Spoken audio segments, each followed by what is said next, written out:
Sometimes in this hectic life, we have to remind ourselves that we should pause when tired to regain our balance. There are days when people feel so helpless that it seems like everything is falling apart before their eyes, with work piling up and troubles following one after another. Relationships don't go as expected, and family and societal pressures overwhelm us, making us feel like our hearts are being dragged down into a deep abyss. Sometimes we open our eyes, and the new day already feels heavy. We take steps, but no longer want to lift our feet. Looking at life, we see only gloom, not knowing where we are headed. Everyone in life has such moments, junctures, where it seems there's no breath left to take another step. But there's one thing we need to remember. This life isn't always rosy. The important thing isn't to avoid all suffering, but to learn how to find a way forward, to find solutions whenever we find ourselves in a state of weariness and discouragement.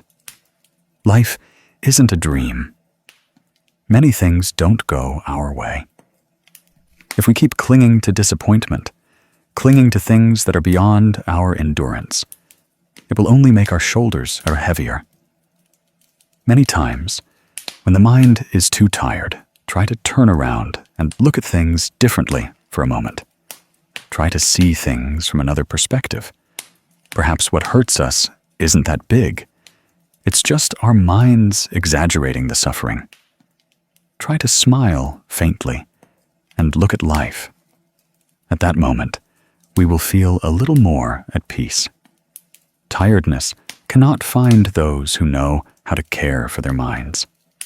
Exhaustion cannot defeat those who know how to stand up for themselves. No effort is too small. Every step we take, no matter how slow, is precious. Even just sitting here, listening for a few minutes to let our minds settle, is an act of courage. Sometimes when our hearts are too weary, we can rest a little, take a deep breath, and look back at everything. Remind ourselves that life always has challenges, and we cannot please everyone, including ourselves, at certain moments. Yet, people still have to try to live fully, to live peacefully, even knowing that there are still many unfulfilled things ahead. If you are hearing these words, perhaps you are very, very tired.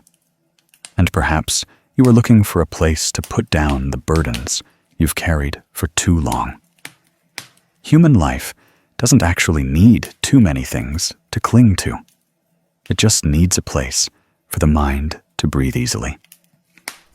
It just needs someone to remind us that when we're tired, we have the right to stop.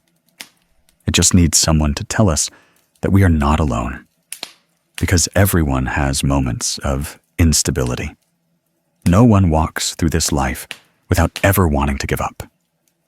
No one is strong enough to never have to ask themselves whether they should stop and look back. In this moment, allow yourself a slow breath. Breathe in to realize that you are still alive. Breathe out to release what is weighing on your heart. Mindful breathing has saved many people from seemingly intractable worries. When we know how to return to our breath, our minds soften, our karma lightens, and our worries subside. This moment is the moment you return to yourself. Many people think that letting go means giving up. But in the spirit of the Buddha's teachings, letting go is returning. It is knowing how to put down what is no longer suitable, no longer necessary. Letting go reduces suffering. Letting go reduces attachment. Letting go helps us see clearly when we are deviating from true peace. Letting go is an art of the strong, because only the weak cling tightly to what is causing them pain. Those who understand the Dharma, who understand karma, who know how to accept the arising and passing of conditions, they choose to let go to save their own minds. Sometimes, life just needs us to pause for a moment like this. Pause to look back. Pause to ask ourselves, what is causing our pain? Pause to see that life still holds so many things worth living for. And pause to understand that peace does not come from controlling life, but from knowing how to relax. If in this moment you are looking for a refuge for your mind, consider this video a place to confide. We will delve into today's topic. If life is too tiring, then let go to reduce suffering. Not letting go of life, but letting go of the burdens in your heart. You deserve to feel light. You deserve to find peace. And you have already begun that journey, right now. There are days you wake up and your heart feels as heavy as if it's carrying a stone. Nothing too big has happened, but your whole body is tired and your mind is exhausted. You go to work in an indescribable state, sighing with every step, trying to push through, yet wanting to give up. Many of us have been like this. Many are still like this right now. So what makes us so tired?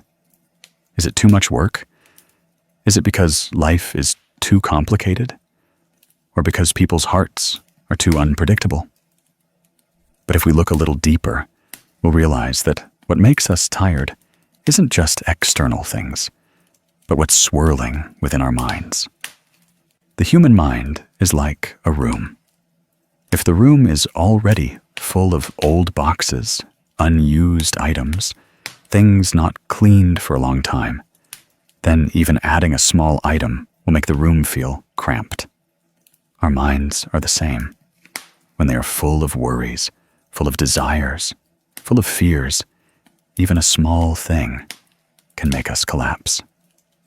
Sometimes, just a glance from a colleague can bother us. Just an unintentional remark from someone can keep us awake all night. It's the same situation. But if the mind is spacious, at ease, and knows how to let go lightly, then we just smile and move on. So why does the same situation make one person exhausted while another remains calm? The answer is very simple. It's because of the clinging mind. The ancients said something that seems simple, but is very profound. Holding on to many things makes one heavy. Being heavy makes one tired. Being tired brings suffering, and suffering leads to countless accompanying worries. Notice this. When do you feel the most suffering? It's when you have to strain yourself to maintain a relationship that has already fractured. It's when you want everyone to acknowledge you, when you try to force yourself to please others, when you want life to unfold exactly as you wish. These desires are not wrong, but it's the clinging too tightly that causes you pain. Any Buddhist has probably heard the Buddha teach that all suffering arises from the mind. This doesn't mean that external circumstances don't make us sad or hurt, but rather that if our minds don't cling to suffering, suffering will be lighter. If our minds cling tightly to suffering, suffering will be heavier. The clinging mind is the root cause of all exhaustion. Once we understand this, we realize that the reason we are tired lies not only in what is happening, but in how we confront it. Let's take a moment to look back. We humans are often tired for many reasons. Tired from work pressure, tired from wanting everything to be perfect, tired from fear of others' judgment, tired from unexpected failures, tired from relationships that hurt us, tired from broken love, tired from long nights when we can't comfort ourselves. But if you look deeper, you'll see that it's not those things that exhaust us, but rather the clinging mind, the holding mind, the mind that refuses to let go. That is the true cause of our weariness. Someone asks me, why can one person overcome the same pressure while another collapses? It's like two people carrying a bucket of water. The person with a calm mind feels the weight, but can still walk. The person with a mind full of worries trembles after carrying it only a short distance. The water doesn't change, but the person's strength changes. Life doesn't change, but the person's mind changes. The weaker the mind, the heavier life feels. The stronger the mind, the lighter life feels. To help you visualize this better, I'll recount Lan's story. It's a simple story, but very true to life. Lan is an office worker. She often works overtime, frequently takes work home, and constantly blames herself for minor mistakes. Lan always fears others will judge her as not good enough. She's afraid of being reprimanded, misunderstood, or left behind. Whenever she makes a mistake, even if others say nothing, Lan agonizes for days. She tries twice as hard as others, staying up late and waking early, pushing herself to the point of exhaustion. Everyone who sees Lan praises her diligence, but only she knows how tired she truly is. One day, after her boss suggested she learn to delegate tasks, Lan cried in the restroom for nearly 30 minutes. She didn't cry because the work was difficult. She cried because she felt she wasn't good enough. That evening, Lan brought a stack of files home. But the more she worked, the more confused she became. She looked at the computer screen, her hands trembling, tears falling uncontrollably. She wondered why a normal task was exhausting her so much, but she couldn't find an answer. The next day, seeing Lan quietly sitting in a corner, a female colleague approached and said something to her. A sentence Lan would always remember. Lan, it's not the work that's making you tired. What's making you tired is that you're taking everything to heart. You're not delegating. You're not sharing. You don't dare to be wrong. You don't dare to let others see your flaws. You're straining yourself to be perfect, and that's why you're exhausted. That night, Lan lay looking at the ceiling, thinking for a long time. She realized that the backpack she carried on her back every day wasn't heavy because of the work. It was heavy because she put too many unnecessary things in it. The fear of judgment, the worry of not being as good as others, self-blame, and the expectations she forced herself to carry. Finally, she understood that what exhausted her most was her clinging mind. Lan's story is also the story of many people. All of us have moments when we don't dare to let go. We fear that letting go means giving up. We fear that letting go is weakness, that letting go is losing an opportunity. But the Buddha once taught that letting go is not abandoning. Letting go is returning peace to the mind, its inherent lightness. Letting go is putting down things that don't belong to us.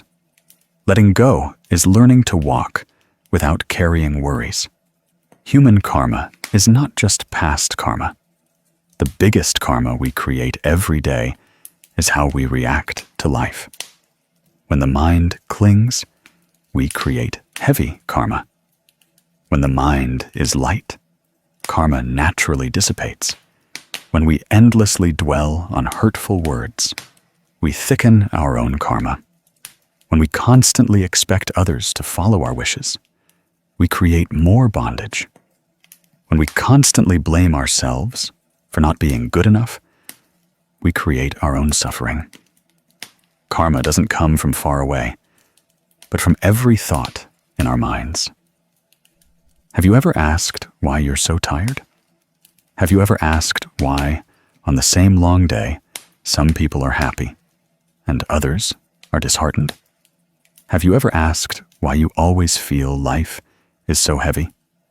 The answer lies within yourself. Because you place too many burdens on your shoulders. Because you cling to too many things that are not worth holding on to. Because you desire too many things that are beyond your control. The more the mind desires, the more tiring life becomes. The more the mind clings, the more the heart hurts. If you look within yourself, you will see that there are things you don't need to dwell on for too long. An insensitive remark from someone, a minor incident at work, a past emotional wound, something not going as desired. All of these are just passing breezes in your life. But because your mind clings tightly, the breeze turns into a storm. If you know how to let go lightly, the storm will turn back into a breeze. Many people think they are tired because life is unfair, but in reality, they're tired because they do not accept the fact that life is inherently imperfect. Some people think they suffer because their love has broken, but in reality, they suffer because they do not accept that the connection has ended. Some people think they are hurt because they lost a job, but in reality, they are hurt because they don't dare to turn a new page. Don't you see? What causes us suffering always lies within the mind, and when the mind refuses to let go, suffering will never leave us. I once met an elderly Buddhist practitioner. She said something very profound. Everyone will reach a point in life where they feel so tired they want to collapse. But exhaustion isn't because life is too heavy. Exhaustion is because the heart refuses to think. Just a little shift in perspective, and everything changes immediately. She recounted that when she was young, she also used to take on too much work, blame herself, and cry many nights, just like Lan. But then she learned to put things down little by little, learned to accept that she couldn't please everyone. She learned to live peacefully without comparing herself to others. She said, "The more you let go, the lighter life becomes. The more you cling, the heavier life becomes." We can see this in the Buddha's Four Noble Truths. Suffering is something everyone encounters. The cause of suffering is craving, clinging, and attachment. The cessation of suffering comes when we know how to look back at ourselves. The path is the way to peace. And that path begins with letting go of the things that weigh down our hearts. A practitioner isn't someone who tries to escape everything. A practitioner is someone who knows when to stop, look into their mind, see what they are holding on to, and then gently put it down. So what should we do when life makes us so tired? First, we must realize that tiredness is not something to be ashamed of. Everyone has moments of weakness. Everyone has moments when they want to give up. But instead of blaming yourself, ask your heart what you've been carrying for too long. Ask yourself if you're holding on to old matters, if you're bothering yourself with things that aren't worth it, or if you're straining yourself to make others happy. From these questions, you will see more clearly what is binding you. Once you see it clearly, you must learn to loosen your grip. You don't need to let go all at once, just a little at a time. Let go of comparing yourself to perfection. Let go of comparing yourself to others. Let go of worrying about what others think. Let go of guilt about past events. Let go of resentment. And let go of the illusion that you must be strong at all times. The more you let go, the lighter your heart will feel. And when your heart is light, life will become brighter. A student of Buddhism understands that everyone has karma. No one is exempt. But karma is not a burden if our minds know how to live lightly. Some people have good fortune, but minds full of worry, so they still suffer. Some people face many challenges, but have calm minds, so they feel light. What determines it is not fate, but how we perceive and how we let go. Ultimately, the most important thing is for you to know that you are much stronger than you think. What you have been through is not meant to drag you down, but to temper you into a more resilient person. Each wound helps you understand yourself better. Each fall helps you mature. Each time you feel tired helps you love yourself more. And each time you let go helps your heart feel lighter. Remember that letting go is not giving up. Letting go is loving yourself. Letting go is opening the door for peace to enter. Letting go is returning to your true self. When you understand this, you will feel your heart open up to a very light space. A space where you don't need to strain, don't need to force yourself, don't need to make things difficult for yourself. You just need to take a deep breath and tell yourself that you are enough. When you learn how to let go, you will see that life is actually very simple. You will look at everything more lightly. You will know what to hold on to and what to put down. And then, one day, you will smile when you realize that life never meant to make things difficult for you. It was just your mind that didn't know how to relax. And right now, no matter what you are going through, know that you are never alone. Everyone has moments of exhaustion. Everyone has times when they want to stop. But you are still here, still listening. That means you still have hope, still have strength, still have the ability to get up.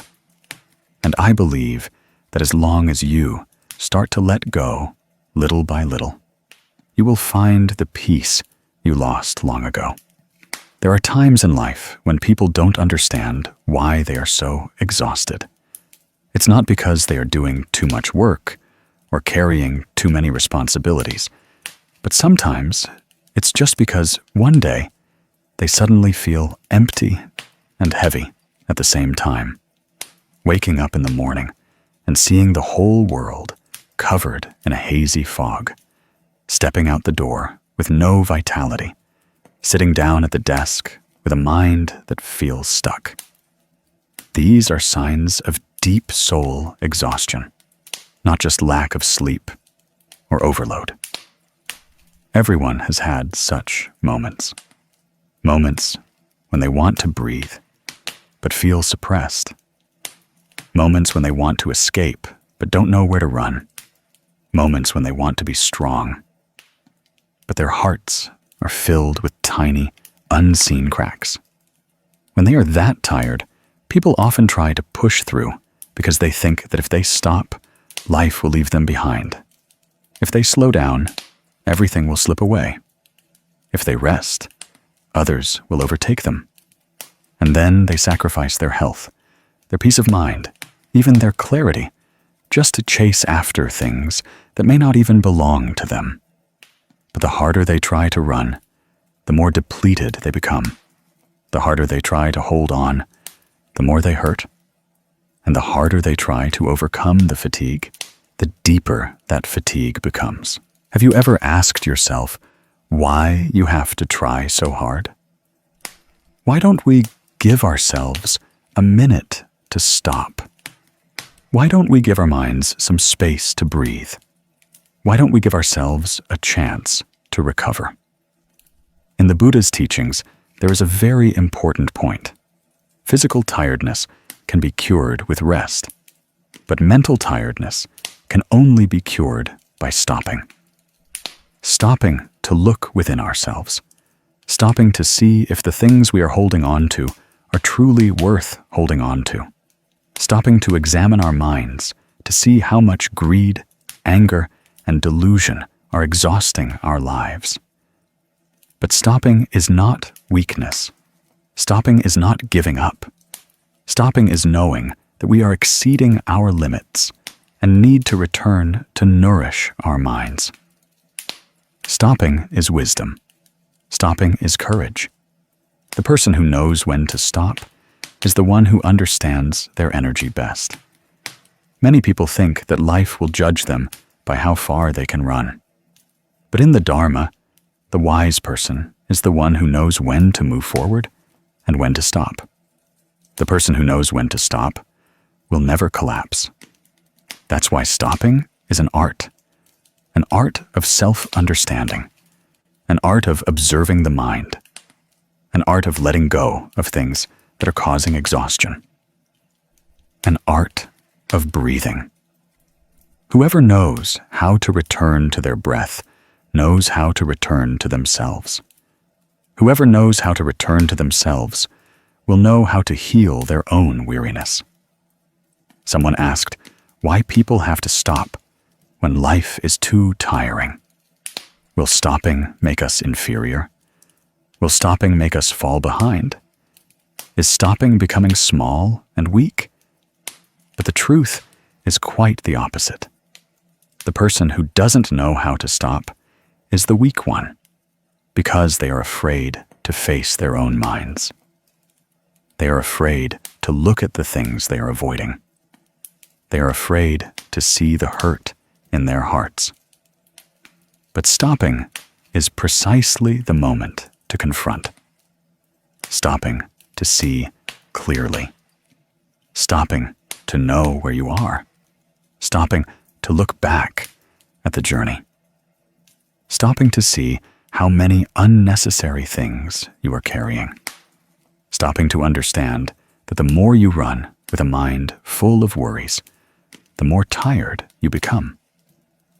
When the mind is full of worries, even light work becomes heavy. When the mind is not at peace, even slow steps become hurried. Therefore, it is necessary to stop, to rebalance. In the Four Noble Truths, the Buddha taught about suffering and the path to liberation from suffering. Every time the mind gets tired, it's because we forget this principle. We forget that suffering has a cause. We forget that this cause lies within our minds. We forget that this cause is attachment. Attachment to discrimination, attachment to people, attachment to words, attachment to success, attachment to failure, attachment to others' expectations, attachment even to what we think we should become. And when we cling, the mind is tired. When we cling, the body is exhausted. When we cling, life becomes heavy. But when we let go, the mind is light. When we let go, life is at ease. When we let go, everything becomes clear. Therefore, stopping to let go a little is very important. If you pay attention, you will see that when we are tired, our breath is heavier than usual. Our heart rate is faster, our muscles stiffer, our eyes more tired. Everything feels tense. And that is our body's signal telling us to stop. But humans often don't listen to their bodies. They only listen to the fear in their heads. The fear of missing out, the fear of others getting ahead, the fear of being judged, the fear of not being perfect.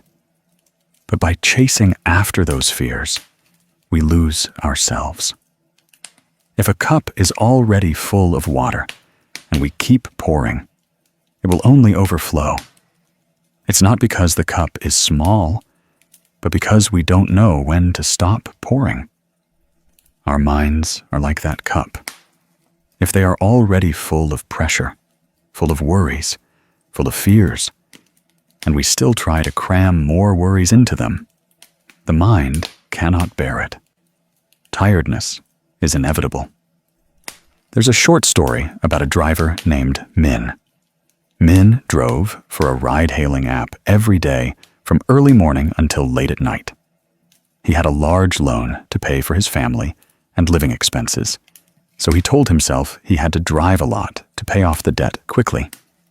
The more he drove, the more tired he became. The more tired he became, the harder he tried. And the harder he tried, the more tired he became. Some days, he drove until his eyes stung, and his hands trembled from lack of sleep. But he still didn't dare to stop, because he thought taking a day off would cost him hundreds of thousands of dong. Taking a day off would slow down his debt repayment a little. Taking a day off would make him feel guilty towards his family. So he didn't dare to stop, not even for a moment. One day, while driving, Min was so tired, he lost focus. He nearly hit a pedestrian who barely managed to dodge and exhaled sharply, then looked at Min and said, "Sir, please stop. If a full cup keeps getting more poured into it, it will only overflow. You are not a machine. If your body and mind are screaming for help and you still push through, one day you will collapse." That remark was like a wake-up call. Min pulled over. He sat still for a very long time. For the first time in months, he felt so tired. He couldn't stand steadily anymore. He realized that what pushed him to the brink wasn't the debt, but the fact that he hadn't given himself a moment to breathe. That day, Min decided to take a day off. He went home, showered, lay down, and slept deeply. The next morning, when he woke up, his mind felt much clearer, and his heart was lighter. His alertness returned. He realized that sometimes just a little stop to recharge was enough to continue the journey. That lesson came very gently, but changed how Min lived. He started allowing himself to rest when tired, to get enough sleep, to eat on time. And strangely enough, even though he drove less, his health improved, his work efficiency increased, and his mind was more at peace. Min's story is also the story of many people. They aren't tired because of heavy work, but because they don't know when to stop, don't know how to care for their minds, don't know how to listen to their bodies, don't know that timely rest is part of the path forward. In Buddhism, there's a saying, "When the mind is full of worries, even standing still feels tiring. When the mind is at peace, even working feels light." Therefore, the root of tiredness doesn't lie in the work itself, but in the mind of the person doing the work. If the mind knows how to be at ease, how to let go, how to focus on the breath, then life will become lighter. Try asking yourself, are you currently holding on to too many things? Are you trying to please everyone? Are you chasing after others' expectations of you? Are you demanding too much of yourself? Are you holding on to unnecessary fears? Are you thinking that resting is being lazy? Are you equating your life's value with the productivity you generate? Are you forgetting that your heart also needs care? These questions will help you reflect on yourself. When you reflect on yourself, you will see that there are many ways you unknowingly burden your own heart. The art of stopping is not giving up. The art of stopping is to adjust your steps, to re-evaluate your direction, to clearly see what to keep and what to let go of. In the Dharma, it's called observing the body and observing the mind. Observing the body is noticing physical fatigue. Observing the mind is noticing the heaviness of emotions. Once observed, we know how to adjust. We realize how important breath is. We know that 1 minute of stillness can change our whole day. We know that closing our eyes, breathing deeply in and slowly out, can help our minds return to a state of peace. The busier a person is, the more they need to learn how to stop. The more pain a person feels, the more they need to return to their breath. The more weary a person is, the more they need to embrace their own mind. In the moment of stopping, allow your mind to let go a little. Let go of expectations. Let go of responsibilities beyond your capacity. Let go of hurtful words. Let go of old failures. Let go of worries that don't belong to the present. Let go to feel lighter. Let go to clear your mind. Let go to realize that not everything has to be pushed to the very end. Some things must be let go of to continue moving forward. Some things must be stopped to start anew. If you are tired, stop for a moment. Sit down. Close your eyes. Breathe in gently. Breathe out slowly. Observe your breath. Feel the cool air entering your body. Feel the tension melt away with each breath. Each little bit like this is part of the healing process. You don't need to do anything grand to change your life. You just need to give yourself 5 minutes to listen to your breath. You just need to give your mind a moment to pause. That simple act can save you from a long, tiring day. In that moment of stopping, remind yourself that you are strong enough to continue. You are not left behind by life. You don't need to push yourself to exhaustion. You just need to walk slowly and steadily. Walk with a peaceful mind. Walk with awareness. The person who knows how to love themselves is the one who knows when to stop when tired. The person who knows how to care for themselves is the one who knows how to nourish their soul. The person who knows how to respect themselves is the one who knows how to listen to their body. And the person who knows how to live is the one who knows that stopping at the right time is more important than running far. Finally, remember that stopping is not an end. Stopping is just a gentle comma to continue a longer sentence. Stop to see yourself more clearly. Stop to walk more steadily. Stop for your mind to be more at peace. Life is short. Don't let yourself be exhausted by things that are not worth it. When tired, stop. When weary, breathe. When heavy-hearted, let go. The person who knows how to return to themselves is truly the one who walks freely amidst life's many storms. When you stop at the right time, a lighter world will open up, and you will realize that peace has never left you. You just haven't stopped to see it.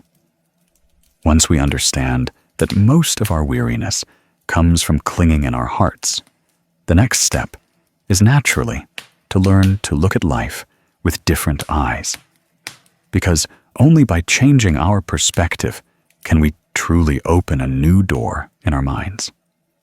Many people say they understand letting go. They understand attachment. They understand why they suffer. But even with that understanding, they still feel heavy-hearted, still feel a stone pressing on their chest. The reason is that they haven't learned to shift their view of life itself. Sometimes, just tilting your head a little can change your consciousness. Just stepping back can lighten your heart. But people often refuse to do so. We stand still in one place, looking at everything through our small frame.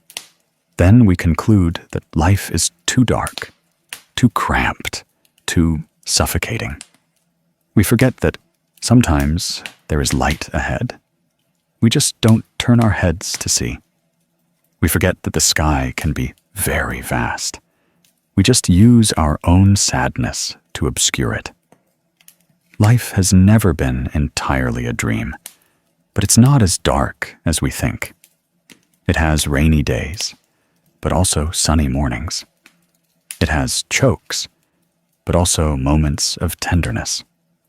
We only see the negative side when our minds are dark, but if the mind brightens just a little, the world immediately changes. So when your heart is too tired, try looking at life from a different direction. This is not avoidance, nor is it self-deception. This is a step of mindfulness. Knowing you are suffering, then practicing to look deeper, wider, with a more peaceful eye. That is the practice the Buddha taught, called contemplation. Contemplate to see the root. Illuminate to see the light. Someone asked me, "Teacher, I am so tired. I don't know what I need to do to lighten my mind. The more I think, the more confused I get. The harder I try, the more I hurt. How can I escape this dark cycle?" I just smiled and said, "Try to look at life with different eyes. Just change your perspective first. Then your mind will naturally change.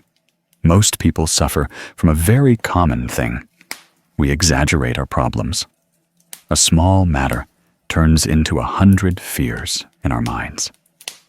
A small sadness multiplies into a sea of tears. One failure we see as the end of all hope in life. We keep looking at the dark cloud and don't see that the cloud is just something passing, while the sky behind it is what truly endures. But not everyone can shift their perspective on their own. Some need a turning point. Some need a reminder. Some need a gentle touch on the heart. And some need to meet someone who helps them open the door within their hearts, like the story of Mrs. Han that I want to tell below. A simple story, but containing a profound lesson.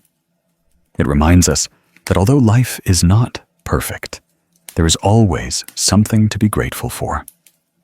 Just by looking from a different angle, the whole world can change color.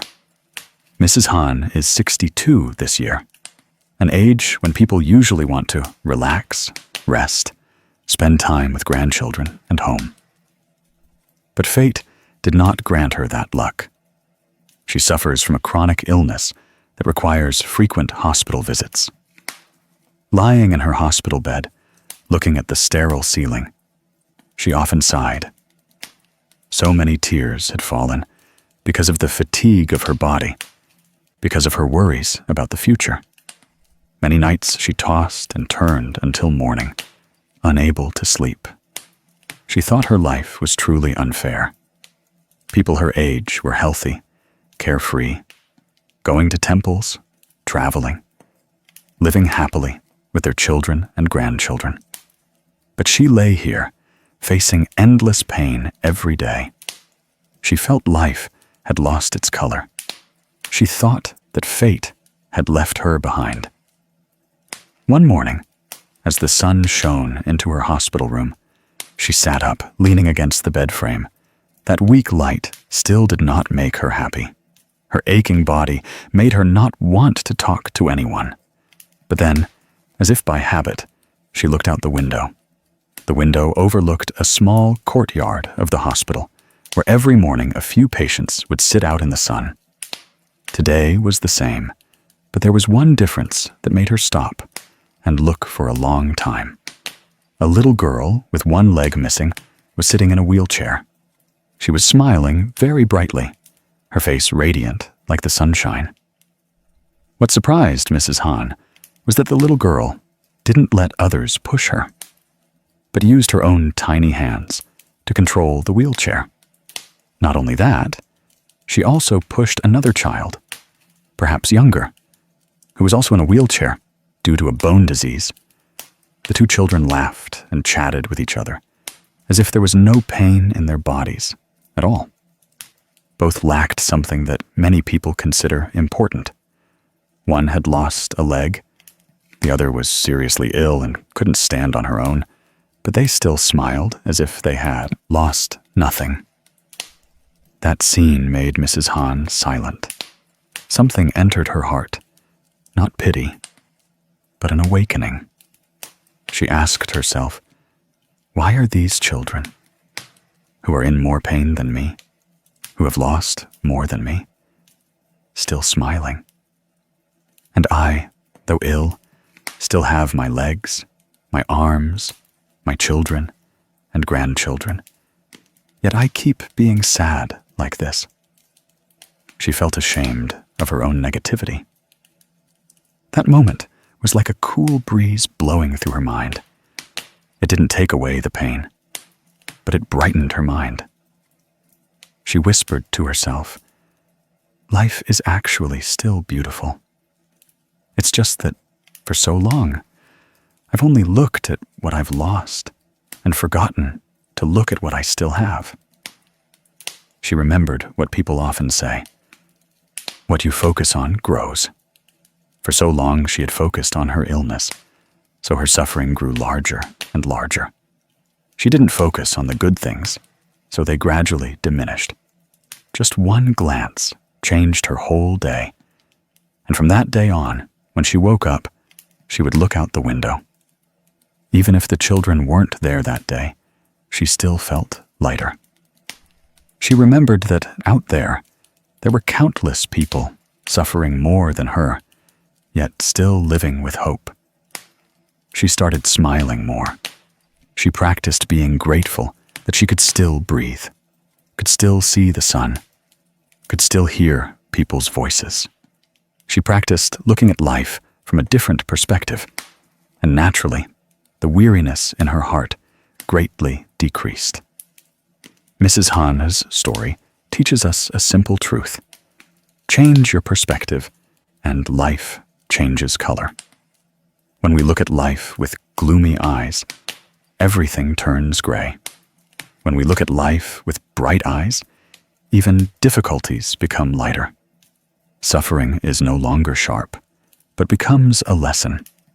Sadness no longer drags us down, but teaches us to cherish beautiful things.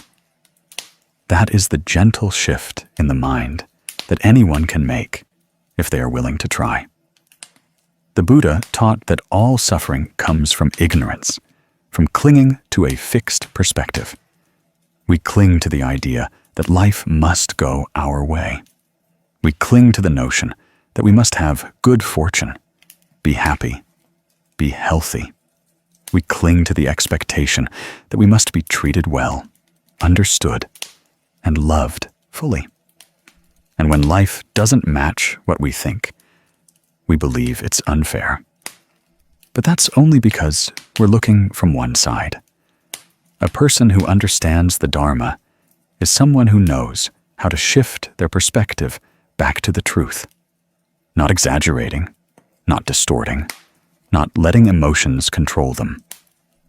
Mindfulness in the present moment is precisely this: knowing how to observe without rushing to conclusions, knowing how to look deeply without judging, knowing how to feel pain, but not letting pain engulf them.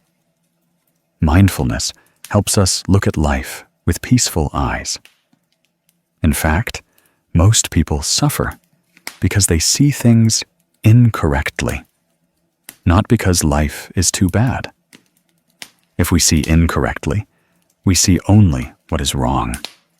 If we see things askew, we see life as distorted. But when we change our perspective, many things become as light as a breeze. Some people who lose their jobs think the sky is falling. But if they look differently, they will see it as an opportunity to find a more suitable new job. Some people who suffer from a breakup think their life is over. But if they look differently, they will see that difficult connections must end. Breaking up is necessary. Some people are haunted for life by one stumble. But if they look differently, they will see that stumbling is a valuable lesson no school can teach. Looking at life with mindfulness is not about painting a rosy picture, but about seeing more clearly, seeing more correctly. A person who knows how to see in this way will complain less about life, feel less sadness, and lament less. Instead, they will feel more grateful, more loving, more appreciative. So when you are tired, try to contemplate yourself. Look at where that sadness truly originates. Sometimes it's just an exaggerated thought. Sometimes it's just a small misunderstanding. Sometimes it's just you causing your own suffering by worrying about things that haven't happened yet. Then look with compassionate eyes. Compassion for yourself. Compassion for the person who made you sad. Compassion for the circumstances. Because when you use compassion to look at life, your heart naturally expands. Anyone can practice this. You don't need to be very skilled. You don't need to go to the temple often. Just a gentle breath, a moment of calming the mind, a minute of looking deeply within yourself, and you will see life soften. And remember one thing, this life has many imperfections, but amidst that imperfection, we can still find things to be grateful for. Sometimes it's the light shining through the window in the morning. Sometimes it's the smile of a stranger. Sometimes it's the warmth of a loved one nearby. Sometimes it's the very life in each breath. Changing your perspective doesn't make suffering disappear, but it makes you strong enough to go through that suffering without collapsing. It makes you calmer, deeper, and more peaceful. So if life is too tiring, try to look at life from a different direction. Perhaps you will see a door that you have never seen before. Perhaps you will see light even when you thought you were in the deepest darkness. Life is not perfect, but it is not completely dark either. As long as you change your perspective, your mind will brighten. A bright mind makes for a bright life. When a person sits quietly in a room after a long, stressful day, there is often an emptiness, very difficult to describe, that appears in their heart. That feeling is like a stone pressing on their chest, making them feel tired even when they want to breathe. Sometimes we feel like we have tried too much, chased too many things, endured too many unnamed sorrows. That's when the question pops into our heads. Why is this life so difficult? Why do I try my best and still feel tired? Why do storms always find me when I want peace? Those who listen to this might have experienced those moments. Moments when we just want to put everything down to find a little respite in the midst of a chaotic life. And it is in that weary moment that the Buddha's teachings emerge like a small lamp illuminating the path, that suffering is a truth of this life, that letting go of attachment lightens suffering, that what causes us pain is not the event itself, but how we face it. When we feel tired, it is not a sign of weakness, but a reminder that our minds are straining too much, like a rubber band stretched too tightly. The more tension, the easier it breaks. Humans are the same. When we constantly force ourselves to live according to overly grand desires, expecting others to be this way or that, expecting life to follow our will. Suffering will increase, and the mind will become chaotic. The Buddha taught that all human suffering begins with unfulfilled desires. We want our loved ones to stay, but they change. We want stable work, but it becomes volatile. We want peace, but external circumstances keep pulling us into turmoil. Then we blame life for being unfair, blame fate for being cruel, blame others for not understanding us. But we forget that most suffering is not because life is so bad, but because our hearts cling too tightly to things that cannot be held. People who are suffering often ask why everything seems to happen at once. But have we ever stopped and asked ourselves if we have been placing too much hope in something impermanent? Have we wanted everything to go our way to the point that when it doesn't follow the path we set, we immediately feel dissatisfied? Have we forgotten that the nature of life is change?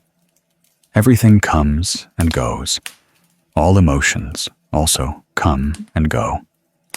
People come to love and can also leave when the connection ends. When the season comes, flowers bloom.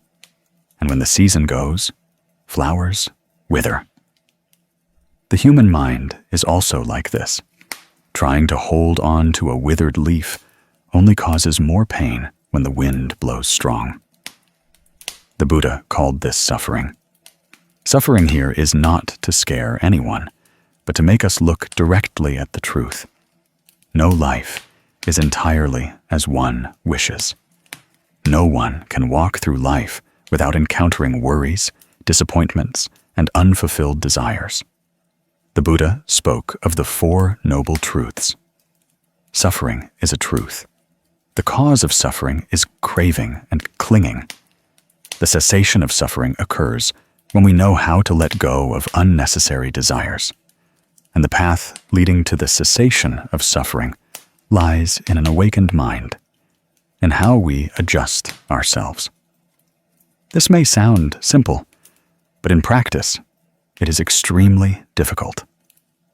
Because we are used to letting our minds chase after external circumstances, used to living in a whirlpool of comparison and craving, used to seeing what is lacking and forgetting that within us there is always a piece that we rarely touch for so many years. Many people listening to the Dharma often wonder what letting go means. Does letting go mean abandoning responsibility, giving up everything, letting our lives drift? Not at all. Letting go in Buddhism is not about falling away, but about releasing attachments. It's not about cutting everything off, but about changing our perspective. When our minds are no longer clinging to desires, no longer forcing everything to go our way, we will find that nothing can defeat us.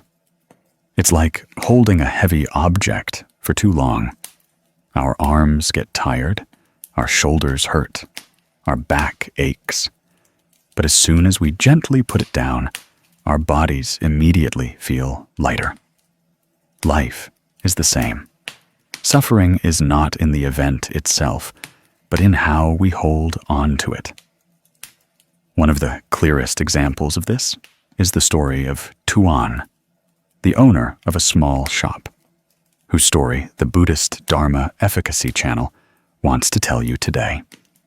A story about a person who went through suffering, tormented himself, blamed life for being unfair, but then found peace when he learned to let go of what didn't belong to him.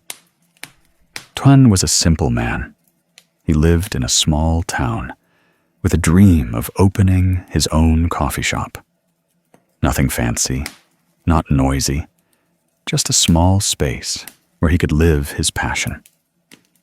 He borrowed money, invested, and decorated every corner, every plant himself. He believed that with hard work and dedication, heaven would be kind. But life didn't unfold according to that simple belief.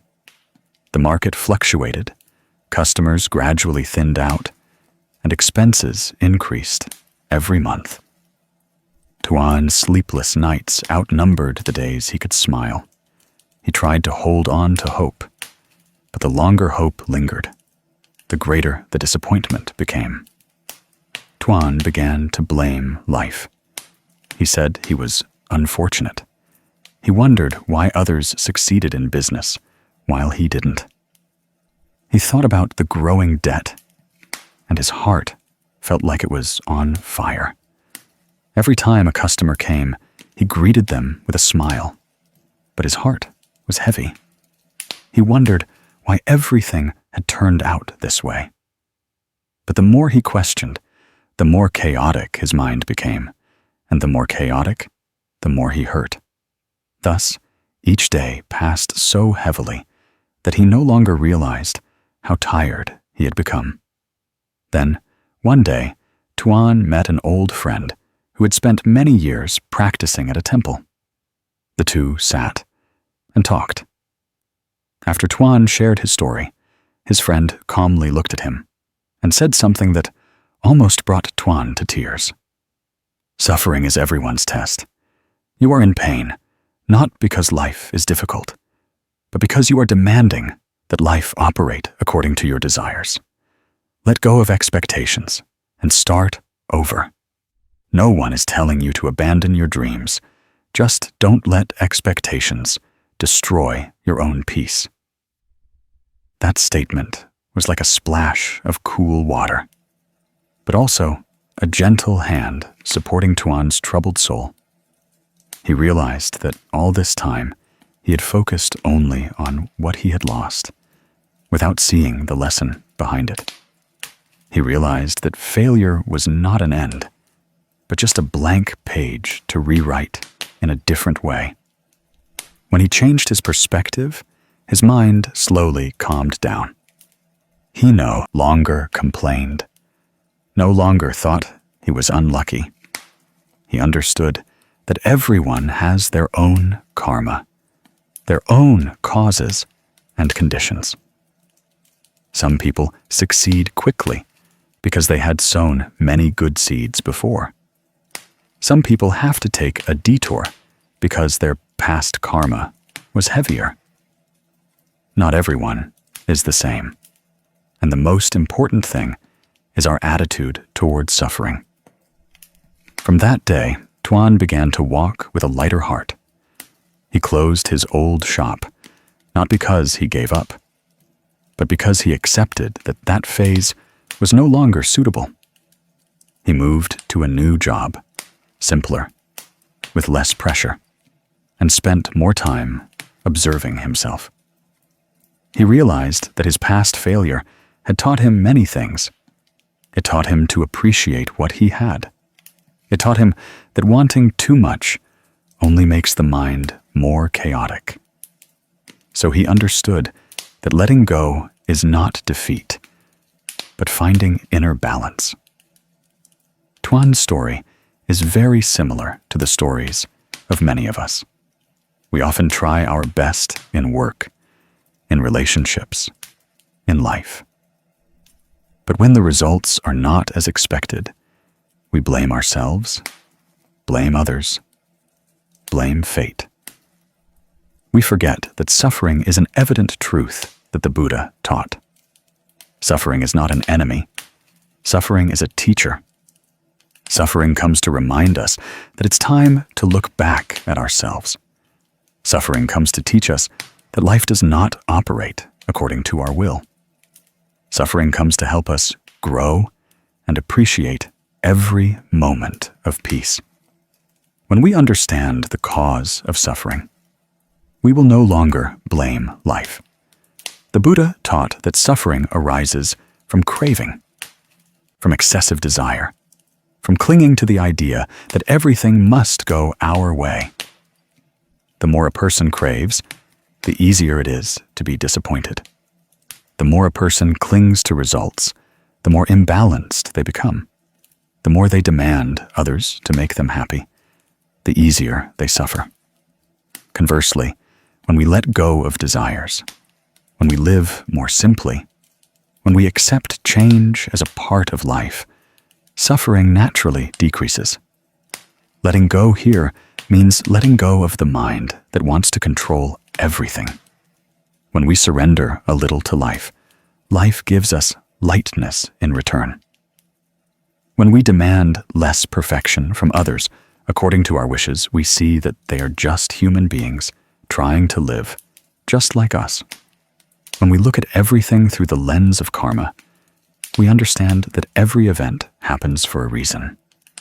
When conditions are right, we meet. When conditions end, we part. When there is merit, we succeed. When there is a lack of merit, we are delayed. Everything follows a very natural law. The more we resist, the more we hurt. The more we are at peace, the more we are at ease. So how do we truly let go? First, we must be able to see what we are holding on to, what we are clinging to too tightly. Sometimes we don't hurt because of what happened, but because we keep holding on to it. A hurtful remark may only last a few minutes, but we remember it and replay it in our heads for days.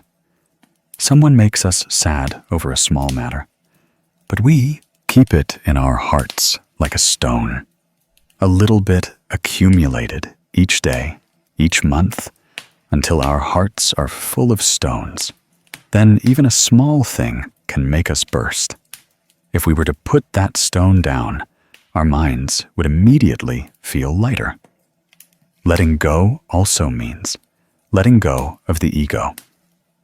Many people suffer due to pride, wanting others to acknowledge them, wanting to win every argument. But the more you hold on to your ego, the more you hurt. The ego is like a thick coat. Wearing it all day will make you tired. Only when you take it off will the wind feel lighter, and walking will be easier. Letting go is also letting go of fear.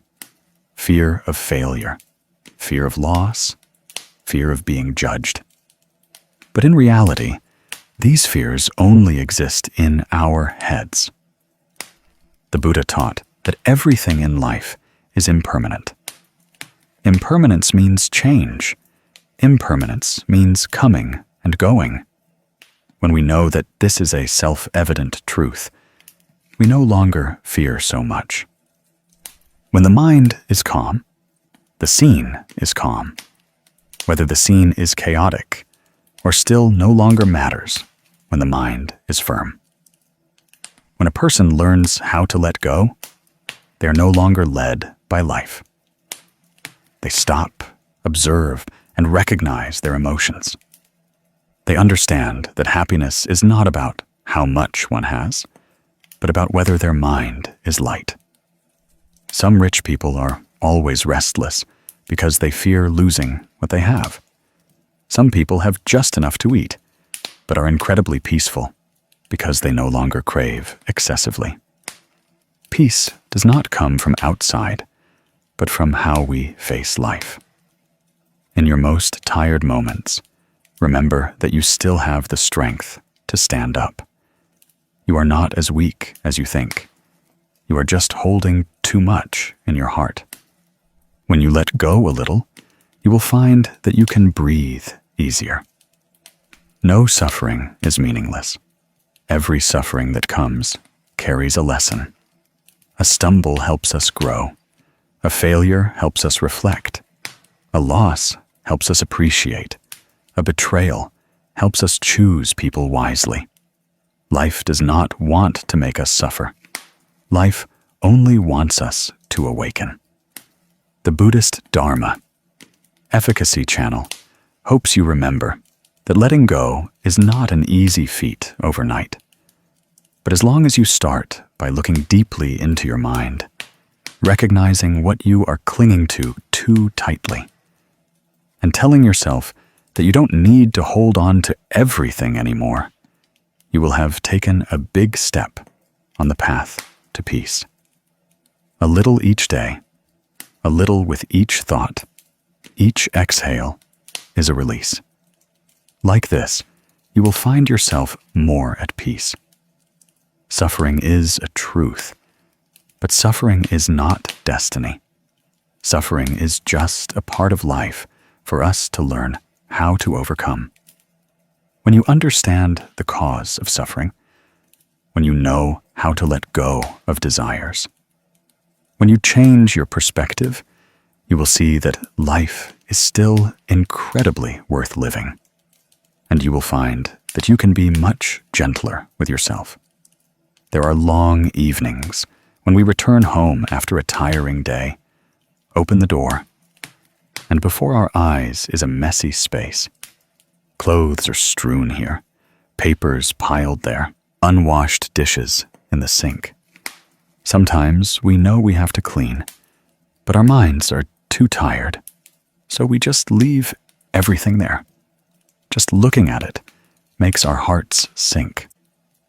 Many of us have probably stood in the middle of our own homes and sighed, not just because the house is messy, but because life is just as messy. Our minds are filled with thoughts, worries, unresolved issues. It feels like even a small sound could make us shatter. In that moment, we wish we could be a little simpler, worry a little less, think a little less, expect a little less, just to be able to breathe and live lightly. Sometimes, sitting in a familiar space, we still feel lost. Sitting in our own room, we still feel troubled. We realize that life is already complicated. If we add heavy thoughts, unnecessary expectations, and relationships that constantly disrupt our peace, our lives will become even more tired. People often say that life is full of storms, but sometimes the storms don't come from outside, but from our own minds. The more complex the mind, the heavier life becomes. When we hold on to too many unnecessary things, we are like someone who keeps holding on to items they no longer use. Even though we know very well that they only take up space, we still can't let go. So day by day, our minds fill up, like a room piled high with clutter. At some point, we no longer have room to breathe. The Buddha taught that suffering does not only come from circumstances, but from how we look at life. When our minds are complex, life also becomes a difficult maze to escape. When our minds are simple, life naturally becomes light. Simplicity is the soul's greatest luxury. A simple mind can see everything clearly. A simple mind knows how to let go of redundant things. A simple mind knows how to choose what is important and leave behind what is unnecessary. But most of us live too complexly. We think more than necessary. We let our hearts cling to too many things. We pay attention to every word others say, every action they take, every event that happened yesterday, and even things that haven't happened in the future. Then we ask ourselves why we are tired, why we feel stuck, why we feel life is too heavy. But perhaps we have never asked ourselves if we are making things simpler. The story of simplifying life is not just a philosophy. It is something anyone can apply. And the clearest proof is the everyday story of Ms. Mai that I want you to hear today.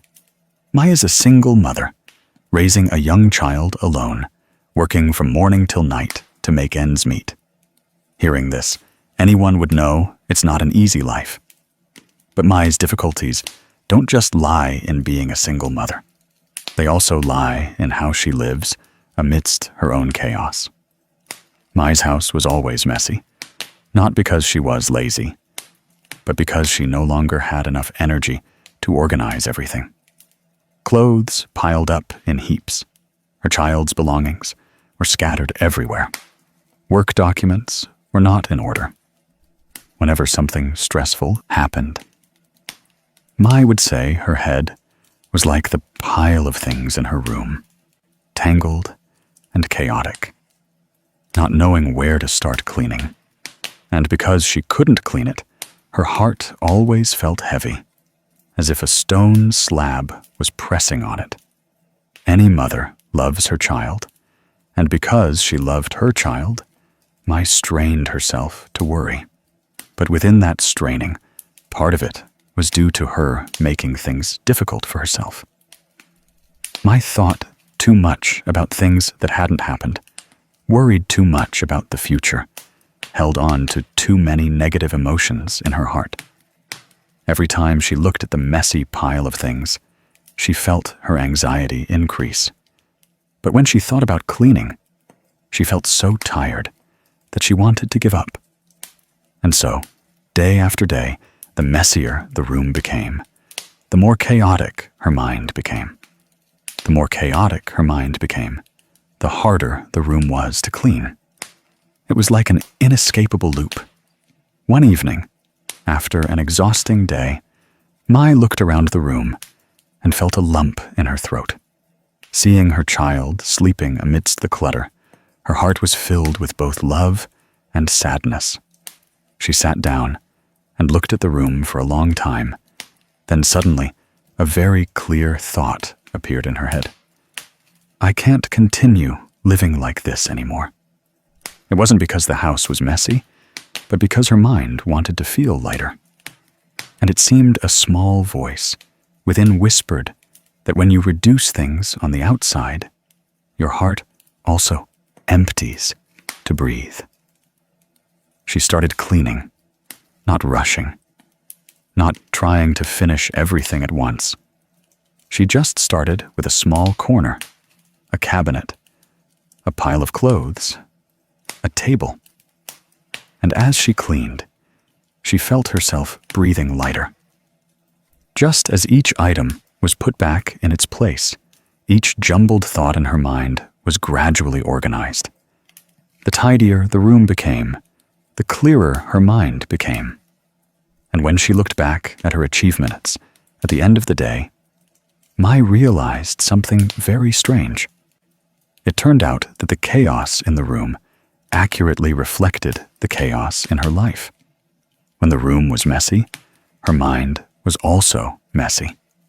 When the room was tidied, her mind also felt lighter. Mai recounted that in that moment, she understood something she had never thought deeply about before. Life is already complex enough. We don't need to complicate it further by holding on to too many things. From objects, to thoughts, to emotions, to even relationships that are no longer good for us. She realized that for too long, she had held on to too many unnecessary things. Old sorrows, hurtful words, worries about a future that hadn't arrived, self-imposed pressures, and expectations of perfection in everything. And as she released those things, she felt her heart become wider, lighter, with enough space for peace to enter. Mai's story is the story of many people. We often place burdens on ourselves that no one forces us to carry. We hold on to negative thoughts as a habit. We cling to unhealthy relationships for fear of change. We hold on to vague worries simply because we are not used to emptiness. But the more we cling, the more cramped our hearts become. When the heart is too cramped, how can peace enter? The more cramped the heart, the more suffering in life. The Buddha taught that a person who desires peace must first know how to simplify themselves, simplify thoughts, simplify emotions, simplify relationships, simplify their way of life. The more simply a person lives, the easier it is to find happiness. Because happiness comes from a calm mind. And a calm mind can only appear when we reduce attachment, when we clear away worries, when we let go of excess. Why do we often make life more complicated than it needs to be? Is it because we want everything to be perfect? Is it because we are afraid of being judged? Is it because we want to control everything? Is it because we don't believe that life can be lighter? If we let things happen naturally, a complex mind comes from attachment. A complex mind comes from the karma of old habits. A complex mind comes from not daring to face the truth that many things are no longer necessary for us. Like someone who keeps old things even though they never use them. Every time they see them, they feel uncomfortable but still don't throw them away. The Buddha called this clinging. And clinging is the root of worries. When we learn how to simplify our thoughts, we will find our minds clearer. Many people think too much about past events, replaying them in their heads like a sad song. But the past is gone. Dwelling on it only makes us heavier. Many people also think too much about the future, fearing what hasn't happened, imagining bad situations, and making themselves anxious. The future hasn't arrived. Worrying won't help. A person who knows how to simplify their thoughts will know how to focus on the present. They know that if they do well today, tomorrow will naturally be bright. They know that everyone has their own karmic causes and conditions. Their task is to plant good seeds, and the fruit will come when it's ready. Simplifying emotions is also a way to reduce suffering. Many people hold on to too much in their hearts. When someone makes them sad, they hold on to it. When someone makes them angry, they hold on to it. When someone says something that hurts them, they remember it for a very long time. But what for? To suffer more? To hurt themselves? A person who knows how to simplify emotions will understand that emotions are like clouds in the sky. They come and go. There's no need to hold on to them, no need to suppress them. Just observe and let them pass. The mind immediately lightens. Simplifying relationships is equally important. Some people appear in our lives to teach us a lesson. When the lesson is over, they leave, but we try to hold on to them.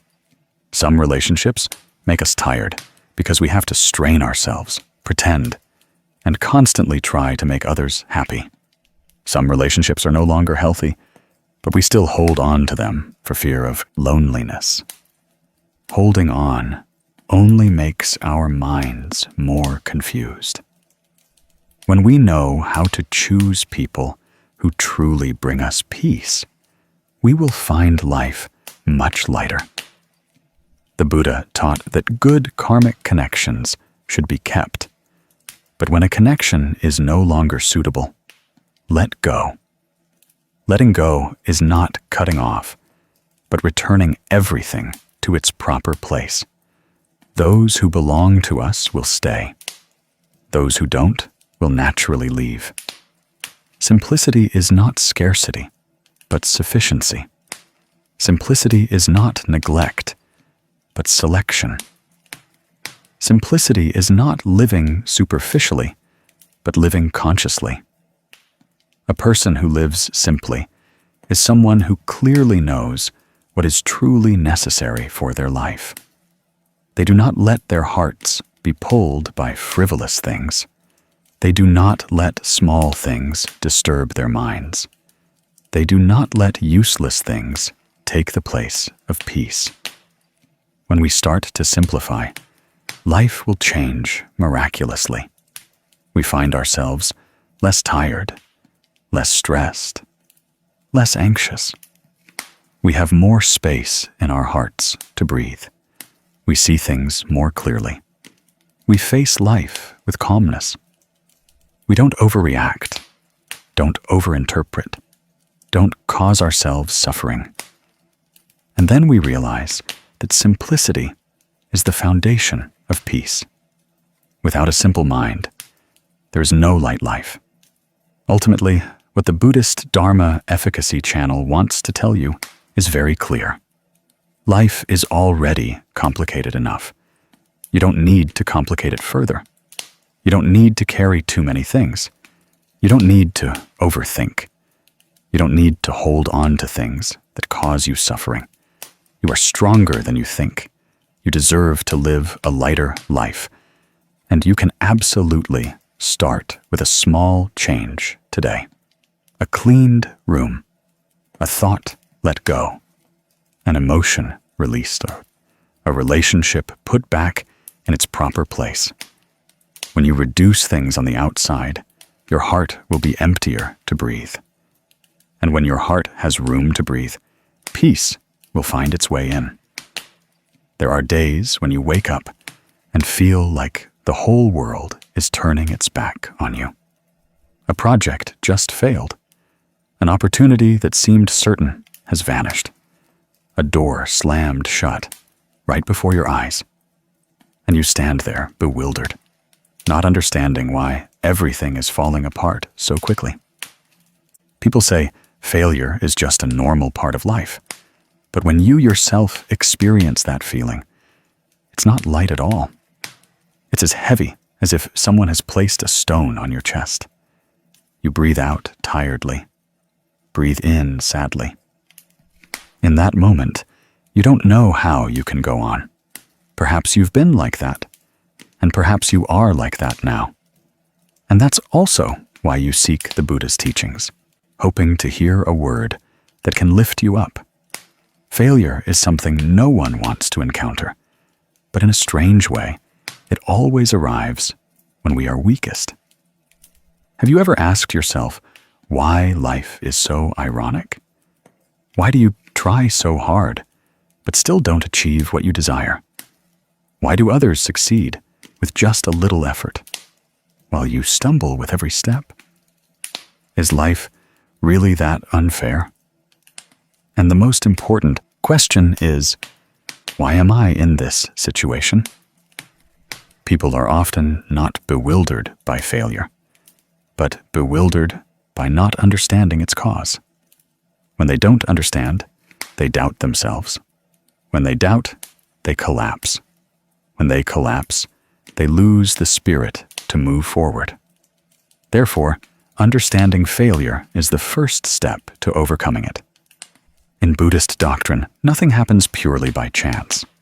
Everything has its causes, effects, conditions, and karma. Something not succeeding doesn't mean you are incompetent. Sometimes it's just that the conditions are not yet ripe. Sometimes you have put in a lot of effort, but the fruit has not yet matured. Sometimes the universe wants you to stop, to change direction. And sometimes failure is a gift wrapped in crumpled paper, but inside it contains something better than you ever thought. The problem is that when we are sad, we often only see that crumpled paper and think we are the unluckiest person in the world. Today, I want to tell you the story of Mr. Fong, a normal man, like many of us, but who went through an upheaval that turned his whole life upside down.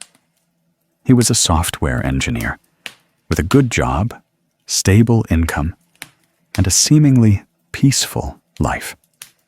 Then, one day, the company downsized, and he was on that list. Everything happened so fast that he couldn't react in time. One morning, he went to work as usual, and by afternoon, he held a termination letter in his hand. He sat in the company hallway for a long time, watching people come and go, his mind empty. He asked himself what he had done wrong, if he hadn't tried hard enough, or if some bad karma was manifesting.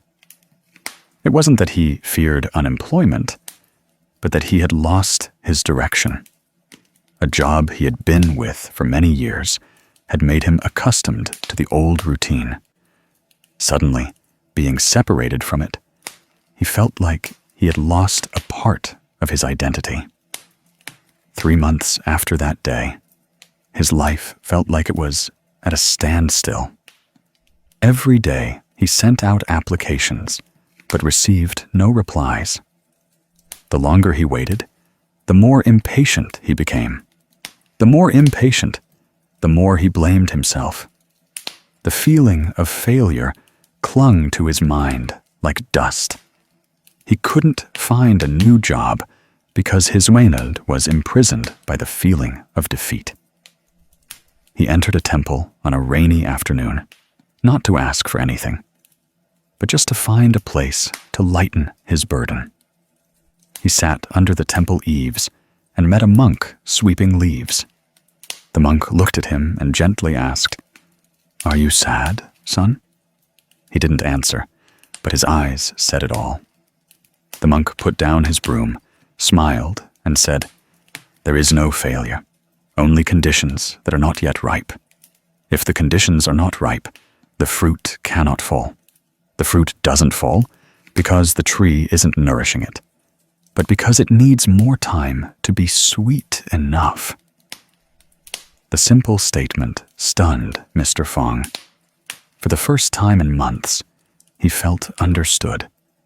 The monk added that if one door closes, it's not because life is blocking the way, but because life is opening another, more suitable door for you. It's just that you are looking too intently at the old door, so you don't see the new hall. To move forward, you must bravely turn back and look within yourself. Find what is missing, what needs to be supplemented, and then sow new good seeds. From that advice, he began to re-evaluate himself. He realized that although he had experience, he hadn't updated many new skills in the technology industry. He spent time studying and honing his skills, let go of negative thoughts, and focused on improving every day. 3 months later, he not only found a new job, but he also found a better position, more aligned with his expertise, and with a higher income. He recounted that if he hadn't lost his job, he probably would have stayed at the old company, continued on the old path, and never grown. It turns out that failure is not an end, but a comma to pause and write a new story. From that story, we look back at ourselves. Isn't it true that sometimes we are like Mr. Fong, where just a small incident makes us immediately think our lives are falling apart? We forget that failure is just a part of life, not the whole of life. We forget that everyone falls sometimes. Others fall, but get up quickly. While we sit there for too long and blame ourselves too much. Sometimes, failure doesn't tire us as much as the way we think about failure. Many people don't hurt from falling, but the fear of falling makes them afraid to take the next step. Try asking yourself if you are stuck in that fear. Are you judging yourself by a small mistake? Are you forgetting that your worth is not defined by one stumble? In the Four Noble Truths, the Buddha taught that human suffering comes from clinging. Clinging to the idea that one must succeed. Clinging to the expectation that life must be smooth. Clinging to what one wants, and forgetting about causes and conditions. When one clings too much, failure becomes pain. But when understood correctly, failure is just a lesson. Lessons are for learning, not for suffering. And when we change our perspective, we will see that every event has its own message. People often see failure as a loss, while Buddhists see failure as an opportunity to repay karma. When a certain karma is due to ripen, we will encounter a corresponding event. Accepting it with a peaceful mind lightens the karma. Resisting it with an agitated mind makes the karma heavier. Therefore, failure is sometimes an old debt that we need to settle to step into a brighter, new chapter. Accept to lighten the heart. Reflect to grow. Let go to move on. When you encounter failure at work, ask yourself what you are being reminded of. What do you need to improve? What are you overlooking? Are you being too subjective? Have you not updated your knowledge? Are you going in the wrong direction? Or are the conditions simply not yet ripe? When you ask the right questions, you will find the right direction. When you find the right direction, you will no longer find failure so scary. A practitioner once said, "Success makes people happy, but failure makes people grow." Success only tells us what we do well, while failure tells us what we still lack. A truly mature person is someone who knows how to get up after failure, knows how to learn from it, knows how to smile, and continues moving forward. Don't fear failure, because no one grows in long periods of peace. If you are going through some upheaval, try to sit down and breathe. Breathe to listen to yourself. Ask yourself if you're being too hard on yourself. Life doesn't demand that you always be strong. Sometimes you have the right to be sad, to be disappointed, to pause. But don't stay there too long. Give your heart a chance to start over. You are much stronger than you think. You have overcome so many things. A little failure cannot defeat you. Finally, I want to remind you of a saying. When the cause is not yet sufficient, the fruit has not yet ripened. When the conditions are not yet ripe, the door has not yet opened. But that doesn't mean it will never open. Failure is just a pause in the journey. And who knows, that very pause might lead you to a better place. Believe in karma. Believe in good conditions. Believe in yourself. You are not wrong because of failure. You are just being taught to grow. There are days when you wake up, look around your familiar room, but your heart no longer feels familiar with yourself. Everything is still there, but the feeling in your heart has changed. You hear the clock ticking, but don't hear the sound of hope in your own mind. There are afternoons when you sit alone in a corner of the house, looking at the light streaming through the window, feeling as if life is too much for you. People are often not afraid of difficulty as much as they are of feeling stuck, because sometimes the suffering is not in what is happening, but in not knowing how long we will have to face it. The fear of humans is not pain, but thinking that the pain will last forever. If you are in such a phase, know that you are not alone. Many people have stood at the threshold of weariness, just like you. Everyone has their own story, their own unspoken sorrow, and an unseen wound. Others may seem strong, but they too have gone through a period of collapsing and then picking themselves up. No one becomes strong when life is too easy, and no one truly understands themselves if they haven't experienced moments where they felt completely broken. Difficulty is not a sign of unjust fate, but sometimes a reminder that it's time to stop, look deeply within, and learn a lesson we have often avoided. In the spirit of Buddhism, all suffering carries the message of karma and conditions. Suffering is not meant to make us collapse, but to make us understand that we need healing. Suffering is not meant as punishment, but to sharpen our inner selves. The sharper a sword, the more times it must pass through fire. To mature, humans must also go through days when they feel they have no strength left to take another step. Many people think they are becoming weaker when they encounter suffering. But in reality, weariness is just a signal that the mind is carrying too heavy a load and needs rest. Tiredness is not failure. Tiredness is not a sign of defeat. Tiredness is the mind's way of saying it needs to be heard and cared for. I want to tell you the story of Ms. Yen, an elementary school teacher, a kind, compassionate woman who loved her profession. But life is not always kind to kind people. Her marriage ended after more than 10 years together. On the day she signed the divorce papers, she didn't cry. But that night, returning to the room where it was just her and her child, she sat on the edge of the bed for a very long time, tears falling endlessly. She said she had never felt so empty in her life. She looked around the house, not knowing what life would be like for her and her child from now on. She looked in the mirror and didn't recognize the woman staring back.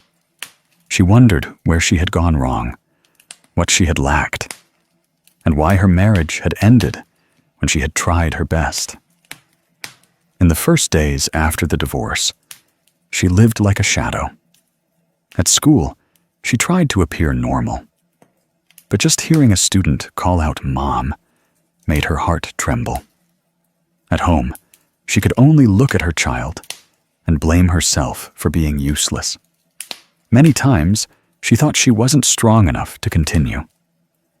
But one evening, as her daughter slept soundly, she sat beside her and looked at her for a long time. That small face suddenly brought her to her senses. She understood that if she collapsed, who would her child lean on?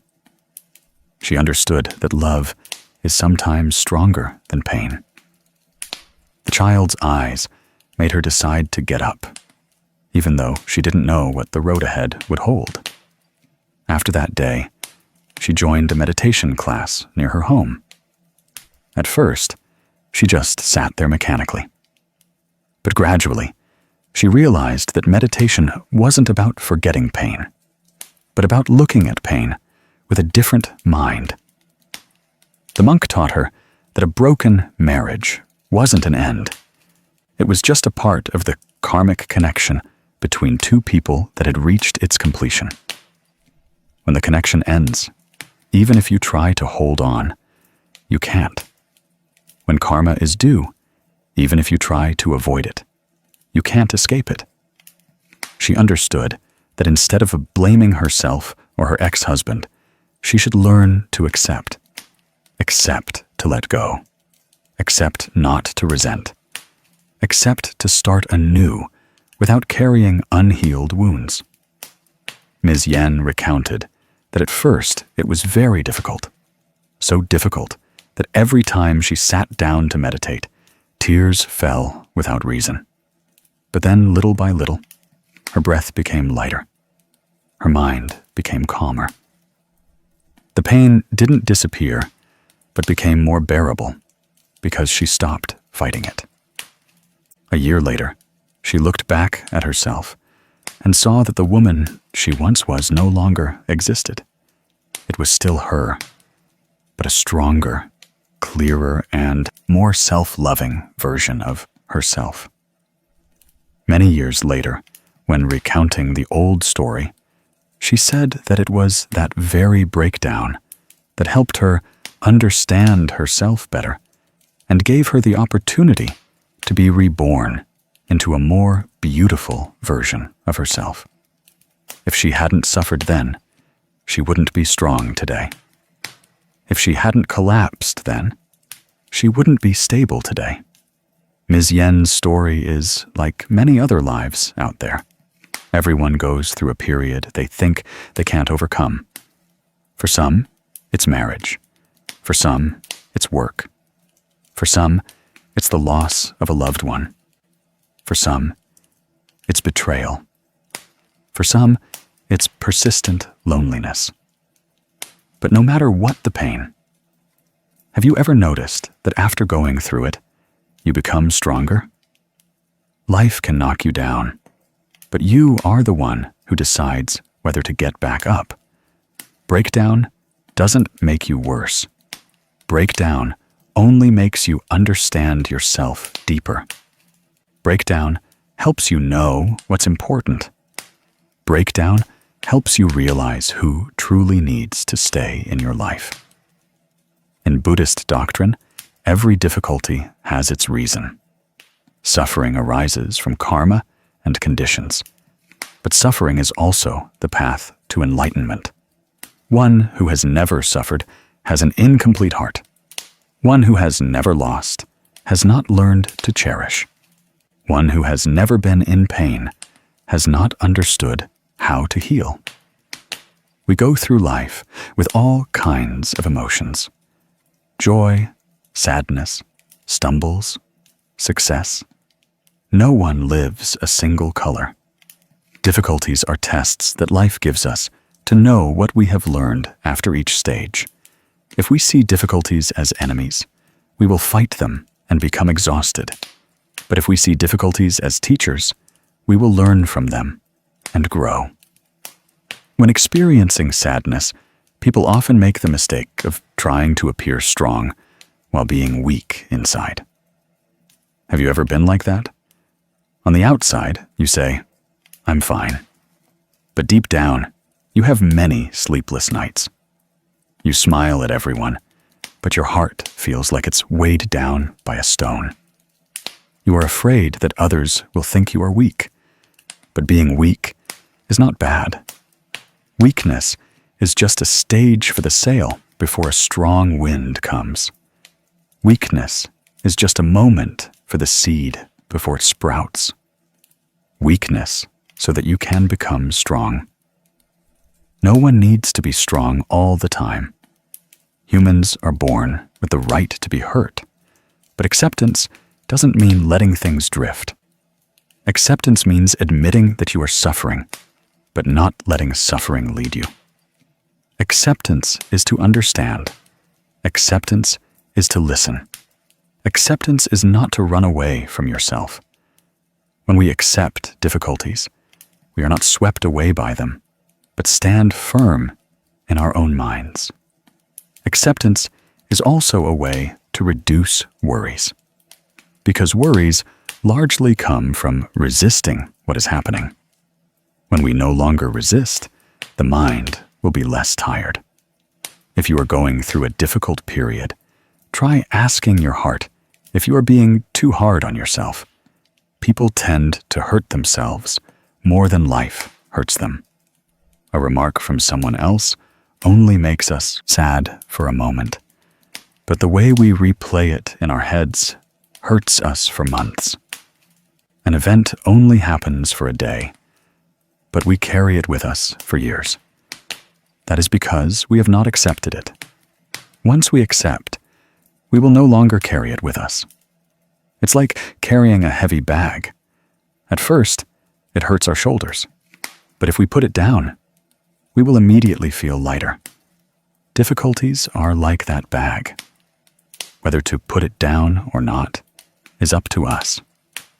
We often think we become weaker when we encounter suffering. But in reality, suffering only makes us stronger if we know how to see it correctly. Through suffering, we learn to be more patient. Through suffering, we understand people better. Through suffering, we learn how to love more. A person who always has an easy life sometimes doesn't learn anything profound. But a person who has suffered will know how to cherish happiness. The Buddha taught that suffering is the foundation of enlightenment. No one truly understands life deeply if they have never been challenged by life. If you are tired, it is not a sign of exhaustion, but a sign that you have been going too long without rest. Give yourself time. Let your mind have space to breathe. You don't have to run immediately. You can stop to stand firm before moving forward. Now you might ask yourself, How do I accept difficulties? How do I start over when I'm so tired I have no motivation left? How do I stand up when my legs are shaking? The answer is not in doing something grand. It starts with small things. It starts with allowing yourself to be sad without self-blame. It starts with accepting that not everything will go your way. It starts with understanding that everything happens for a reason. It starts with believing that karma is always fair. You can start by taking a deep breath, feeling where your heart feels heavy. Once you know the heavy spot, you can put it down. Practice telling yourself that you did your best. You are not perfect, but you tried. You didn't make a mistake. You are just learning how to do it better. You didn't lose. You are just learning another lesson. Practice looking at yourself with gentler eyes. Gentle people easily forgive others, but find it hard to forgive themselves. Practice loving yourself. Loving yourself is not selfish. It is the foundation for continuing to live. After understanding your mind, practice healing it. Heal by not letting your mind be carried away by negative thoughts. Heal by choosing to let go of what doesn't belong to you. Heal by being with people who bring you peace. Heal by spending time on things that make you feel lighter. Some people heal through meditation, some through chanting, some through walking, some by slowing down. What matters is not the method, but allowing yourself to heal. When your mind is more healed, you will find yourself much stronger. Strong here doesn't mean not crying anymore. Strong means knowing when to cry and knowing when to wipe away tears. Strong means daring to face pain rather than running away. Strong means knowing how to protect your heart from unworthy things. Strong means knowing how to set boundaries so no one hurts you again. Human inner strength doesn't come from happy days, but from sad days. Within you, there is always a strength you haven't seen. It only reveals itself when you feel like you have nothing left to hold on to. When you accept difficulties, you don't lose anything. You just put down what is unnecessary. You become stronger. You become clearer. You become deeper.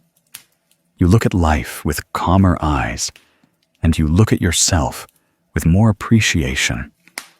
Many people fear suffering, thinking that suffering will make them collapse. But the truth is that suffering only transforms us into a more beautiful version, like Miss Yen. If she hadn't gone through that breakdown, she would never have understood her own worth, never known how to love correctly, and never been as strong as she is today. I want to tell you one thing. No one is as strong as someone who has been broken and still stands up. Are you standing up or wanting to stand up? No matter what stage you are at, you are stronger than you think. Difficulties don't weaken you. Difficulties are returning to you the inner strength you had forgotten you possessed for so long. Believe in yourself. Believe that you will overcome. Believe that all suffering carries its lesson. And when you accept difficulties, you have walked halfway to peace.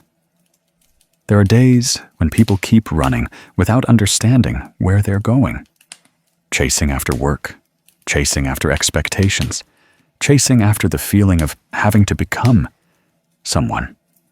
Then, finally, when they look back, they realize their heart is tired. Their breath is short. Their sleep is no longer peaceful. Many people say they want peace, but all day they focus on things that make their hearts restless. Some people want peace of mind, but let their minds cling to the past or fear the future. We keep asking ourselves why we are tired. Why are we heavy? While the root lies in our detachment from our present moment. When the mind is not here, but wandering everywhere, how can the heart be at peace? There is a story that, whenever I retell it, I feel like I'm seeing myself in it. It's the story of Mr. Koa, a young man who always looked worried, his eyes constantly darting around as if something was chasing him. He said that every morning when he woke up, his heart beat very fast, his mind raced, and his breath felt like someone was choking him. Sometimes while driving, he had to pull over because a panic attack overwhelmed him. He feared he would die right then. The doctor told him he had an anxiety disorder. But what pained him most wasn't the illness, but the feeling of helplessness when he couldn't control his own body. He said he had tried medication and various methods, but still felt afraid every time an anxiety attack came. One day, the doctor told him to try a very simple method. So simple, he thought it was ridiculous. The doctor said that instead of trying to push away the anxiety, just sit down, place your hands on your stomach, and simply breathe. Not to cure the illness, but to know that you are alive. To bring your mind back to your body, to listen to yourself.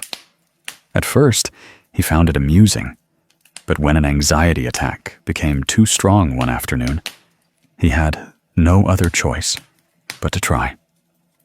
He placed his hands on his stomach, closed his eyes, and breathed deeper than usual. Something strange happened. With just one breath, he felt his heart slow down a little. He took another breath, and then another. He said it was as if someone gently placed a hand on his shoulder and told him, "It's okay. Keep breathing." And he breathed. And then he cried. He cried because, for the first time, he felt life in the very body he had neglected for so long. Just breathing saved a person. It sounds simple, but in reality, that is the lesson the Buddha taught over 2,000 years ago. Breath is the link between body and mind.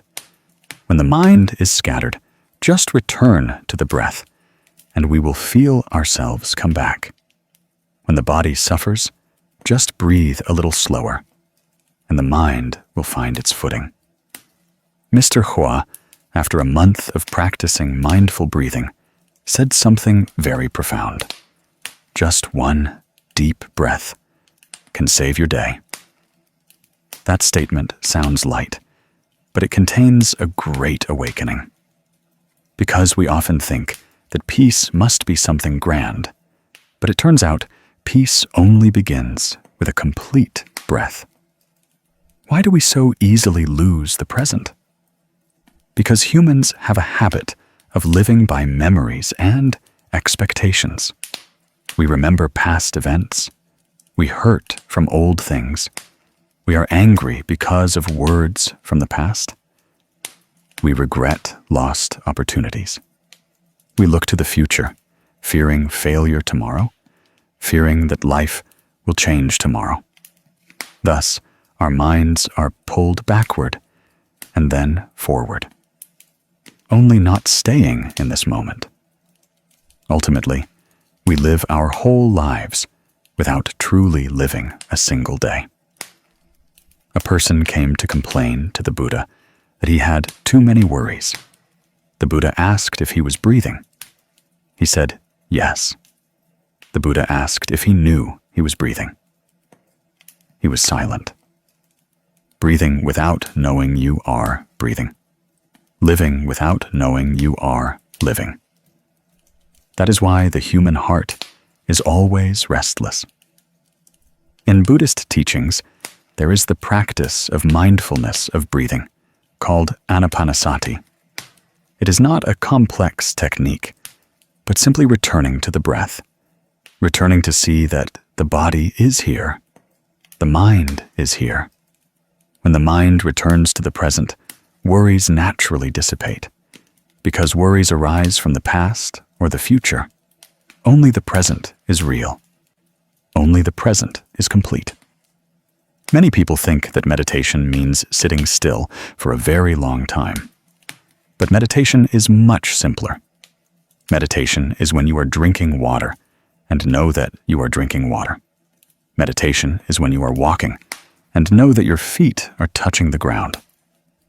Meditation is when you hear a bird sing and listen to it with your whole heart. Meditation is when you don't try to fix life. Don't try to force everything to go your way. Just let everything be itself. The world is vast, but the human mind is too cramped because it contains too many fears. Meditation is opening the door of the mind to let the wind in and clean up that crampedness. Someone asked why we should live in the present. What is better about the present than the past, or brighter than the future? But the past is gone. It is no longer real. The future has not arrived. It is only imagination. Only the present is happening. Only the present can be touched. Only the present is where we can change something. A person who clings to the past is like clinging to ashes. A person who lives in fear of the future is like standing in the sun, but constantly thinking they are about to be swept away by a storm. But a person who lives in the present is like standing firm on the ground, knowing where they are and what they are doing. When we return to the present, the mind is naturally at peace. When the mind is at peace, life is naturally at peace. This is a very natural operating principle. Not forced, not compelled, just letting go. Letting go to return. Letting go to be oneself. Letting go to find that peace has never left for a second. Once, I met a young woman who had suffered from insomnia for many years. She said that every night when she closed her eyes, her mind raced, her heart pounded. She was so scared that she wondered if she was slowly going crazy. I told her that no one goes crazy from thinking too much. Only people get exhausted from not knowing when to stop. I told her to try the same exercise as Mr. Koa, just breathing. And she said that for the first time in months, she slept for 2 continuous hours. 2 hours may sound small, but for someone with insomnia, it was a huge gift. Just a simple act of returning to her breath helped a person regain her own peace. Many people think they cannot live peacefully because their circumstances are too volatile. But in reality, peace or not lies in the mind. Outside, there may be a storm, but if the heart is calm, no matter how strong the wind, we will stand firm. In Buddhist scriptures, there is a saying that one who knows how to live in the present, even living amidst the marketplace, is like living in a meditation hall. But one whose mind is chaotic, even in a temple, their mind is full of storms. The core is not the place, but where our mind is directed. The mind is at peace when we don't chase after delusions. The mind is at peace when we know how to breathe. The mind is at peace when we don't try to fix what is broken. The mind is at peace when we don't carry on our shoulders worries that haven't happened yet. The mind is at peace when we know that every present moment is precious. If you are tired, stop for a moment, please. place your hand on your chest and feel your heartbeat. That heartbeat is saying that you still have a chance to live differently. If you are worried, close your eyes. Breathe in to know you are breathing in. Breathe out to know you are breathing out. That breath is a gift that the universe gives you. That breath is a bridge that brings you home to yourself. No one can run forever without getting exhausted. No one can live forever in anxiety without being hurt. Tiredness is not weakness. Tiredness is a sign that we need to return, need to let go, need to lighten up. When you feel you have been pulled too far, remember this. Just one deep breath, and you are halfway back. Just one more breath, and you have more strength. Just one more breath, and you have taken a step towards peace. A person who knows how to live in the present is not someone without sadness, but someone who knows how to stand with sadness without being swallowed by it. A person who knows how to live in the present is not perfect, but someone who knows that life is constantly changing, and they calmly go along with that change. When they are sad, they recognize their sadness. When they are angry, they recognize their anger. When they are happy, they recognize the joy blossoming in their hearts. It is that very recognition that purifies the mind. If you are hearing these words, perhaps you are going through very difficult days. Perhaps you are tired from work, from family, from unnamed thoughts. But believe that you are stronger than you think. Your mind is deeper than you imagine. Just by returning to your breath, to this moment, you will find yourself changed. I want to send you a message. You don't need to become someone else to find peace. You just need to return to yourself. Peace has never been outside. Peace is always in this moment. As long as you are willing to return, peace will open its door to welcome you. There are days in life when we are so tired, we just want to lie down and take a long, deep breath. Tired from work, tired from family, tired from complicated things that we don't know when they will ever be untangled. Tired from ourselves. Some people lie down in bed, close their eyes, but their minds are still not at peace, as if 100 things are pulling them in different directions. Then they ask themselves why life keeps repeating the same sufferings. Why do they keep falling into difficult circumstances? Why, after one problem isn't solved, does another one hit? And finally, they ask themselves if they were born to carry a heavy fate. When people are too tired, they often blame life, blame others, and then blame fate. But in the view of Buddhist teachings, nothing happens naturally. Every event in life has its causes, conditions, and karma. Who we meet has karma. Who we love has karma. The events that cause us pain are often when old karma ripens. Karma doesn't come to punish, but to remind. Karma doesn't come to make us collapse, but to help us see the truth of life. But if we don't understand, we will be afraid. And if we understand, we will be light. In their Dharma talks, teachers often say that karma is not something mysterious. It is all the actions we perform with our body, speech, and mind. It is kind or unkind words. It is gentle or harsh thoughts. It is what we do when people are watching or when no one sees. Karma is like footprints on the ground.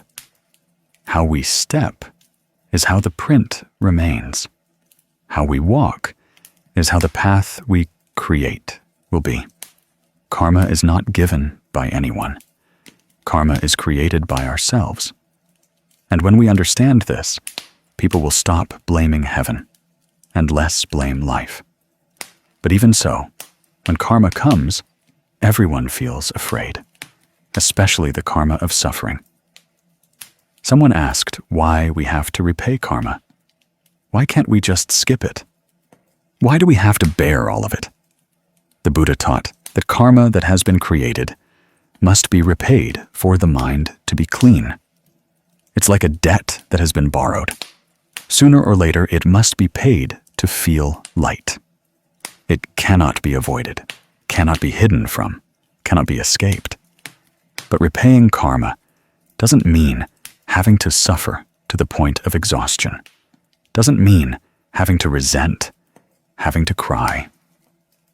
There are 4 ways to repay karma. If understood clearly, we will hurt less.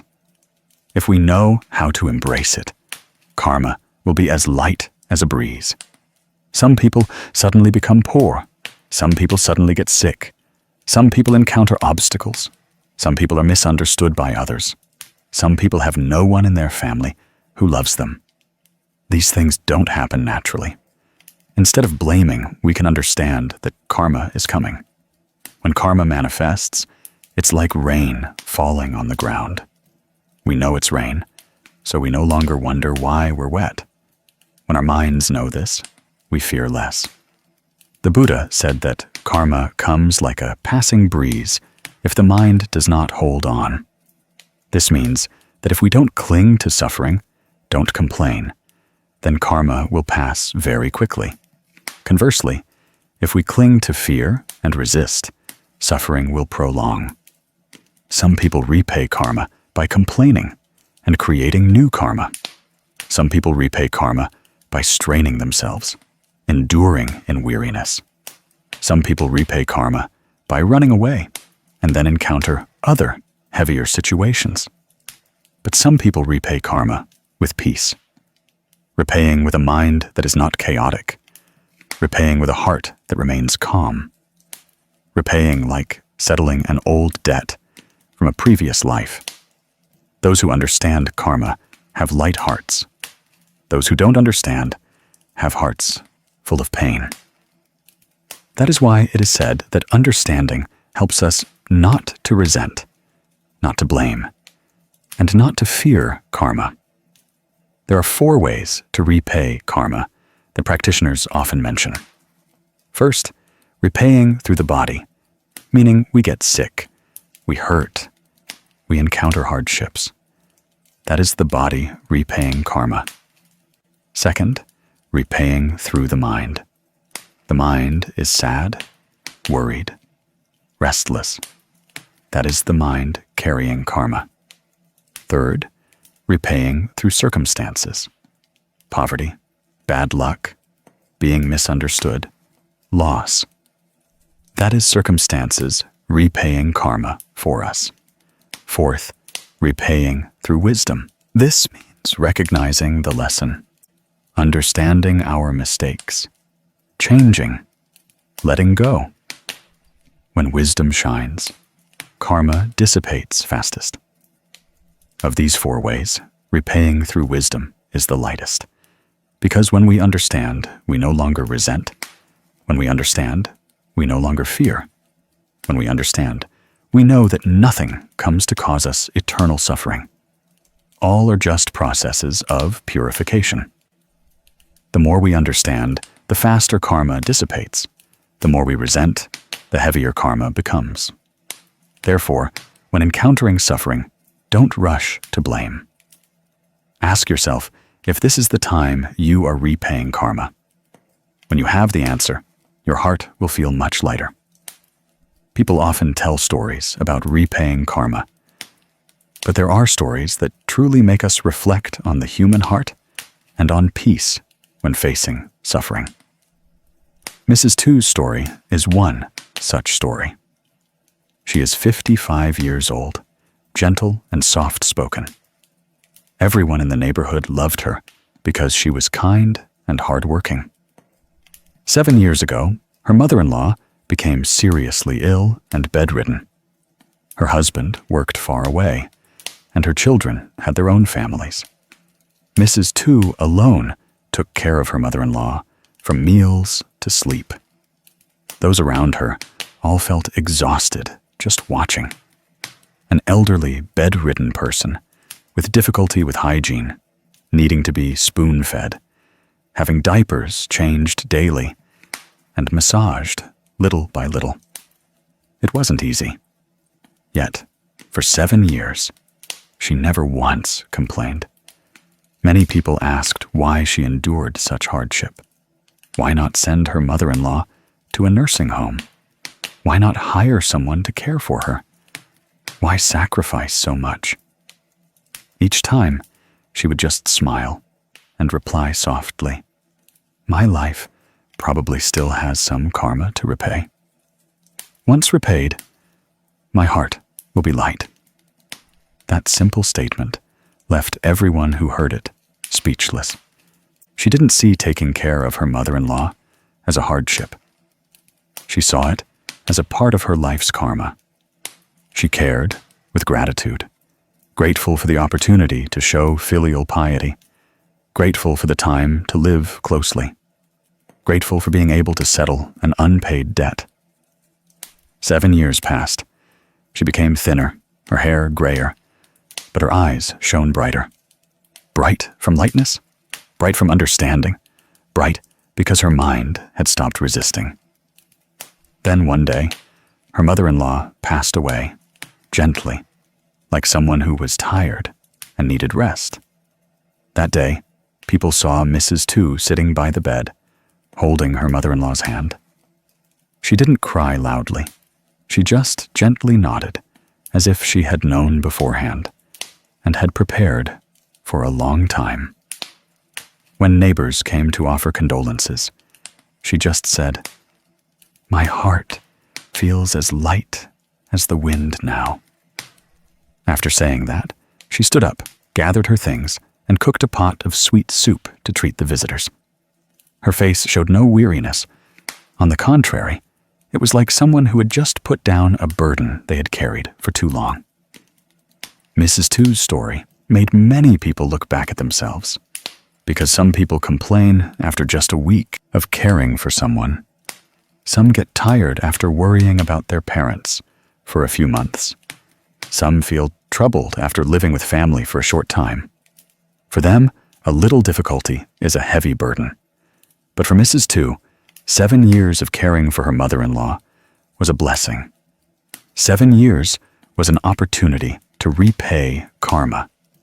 7 years was a journey for her mind to become soft and clear. She repaid karma with peace. She did not resent, did not blame, did not criticize anyone, did not ask why, did not get angry at life. And it was that very peace that made her karma dissipate gently. People often say that when one suffers without resentment, karma is repaid very quickly. But when one suffers with resentment, karma lingers like a thread. The heavier the mind, the thicker the karma. The lighter the mind, the faster karma dissipates. Looking at how Mrs. Tu lived, we understand the Buddha's teaching that karma comes like a passing breeze if the mind does not hold on. A passing breeze is light. But if we hold on, resist, and cling, the breeze will turn into a storm in our hearts. The most important thing about karma is not to fear it, but how to face it. If we know that this is old karma, we accept it. If we know that this is a lesson, we learn it.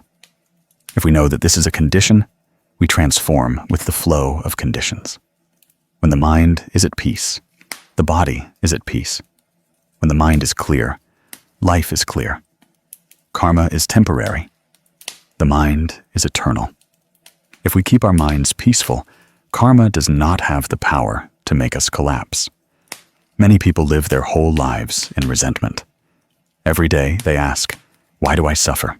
Why is my life full of bad luck? Why is everyone happy but me? But how many stop to see that it is their resisting attitude that causes them pain? It is their clinging that makes them tired. Karma is not scary.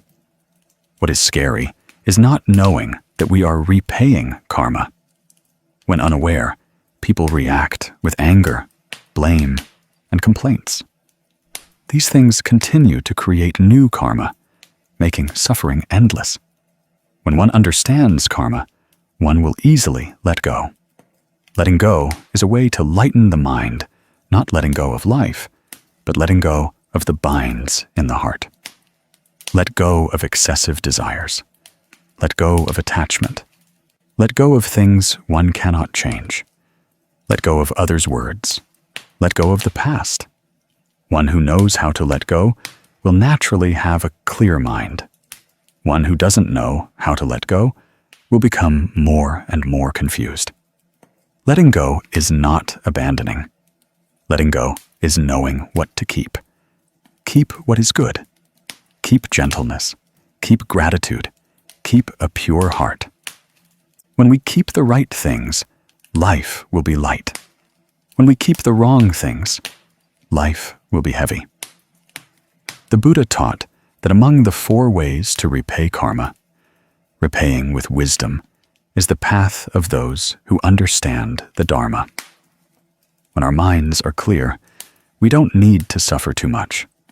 The more we understand, the faster karma dissipates. Just like when we turn on the light, darkness automatically disappears.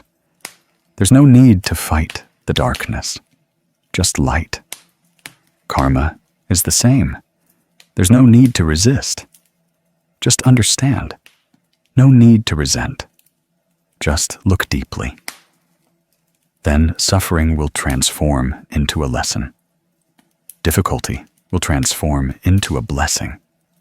And sadness will transform into a door opening to peace.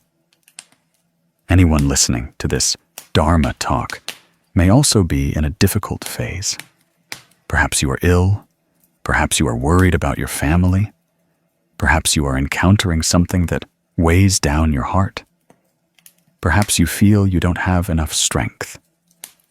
If so, remember that you are not alone. Everyone in life has karma. Everyone has times when they must repay it. No one escapes. But what makes the difference is how you face it. If you resent, you suffer. If you understand, you lighten. If you see it as an opportunity, you will pass through very quickly. Many people think they are weak, but in reality, they are stronger than they think.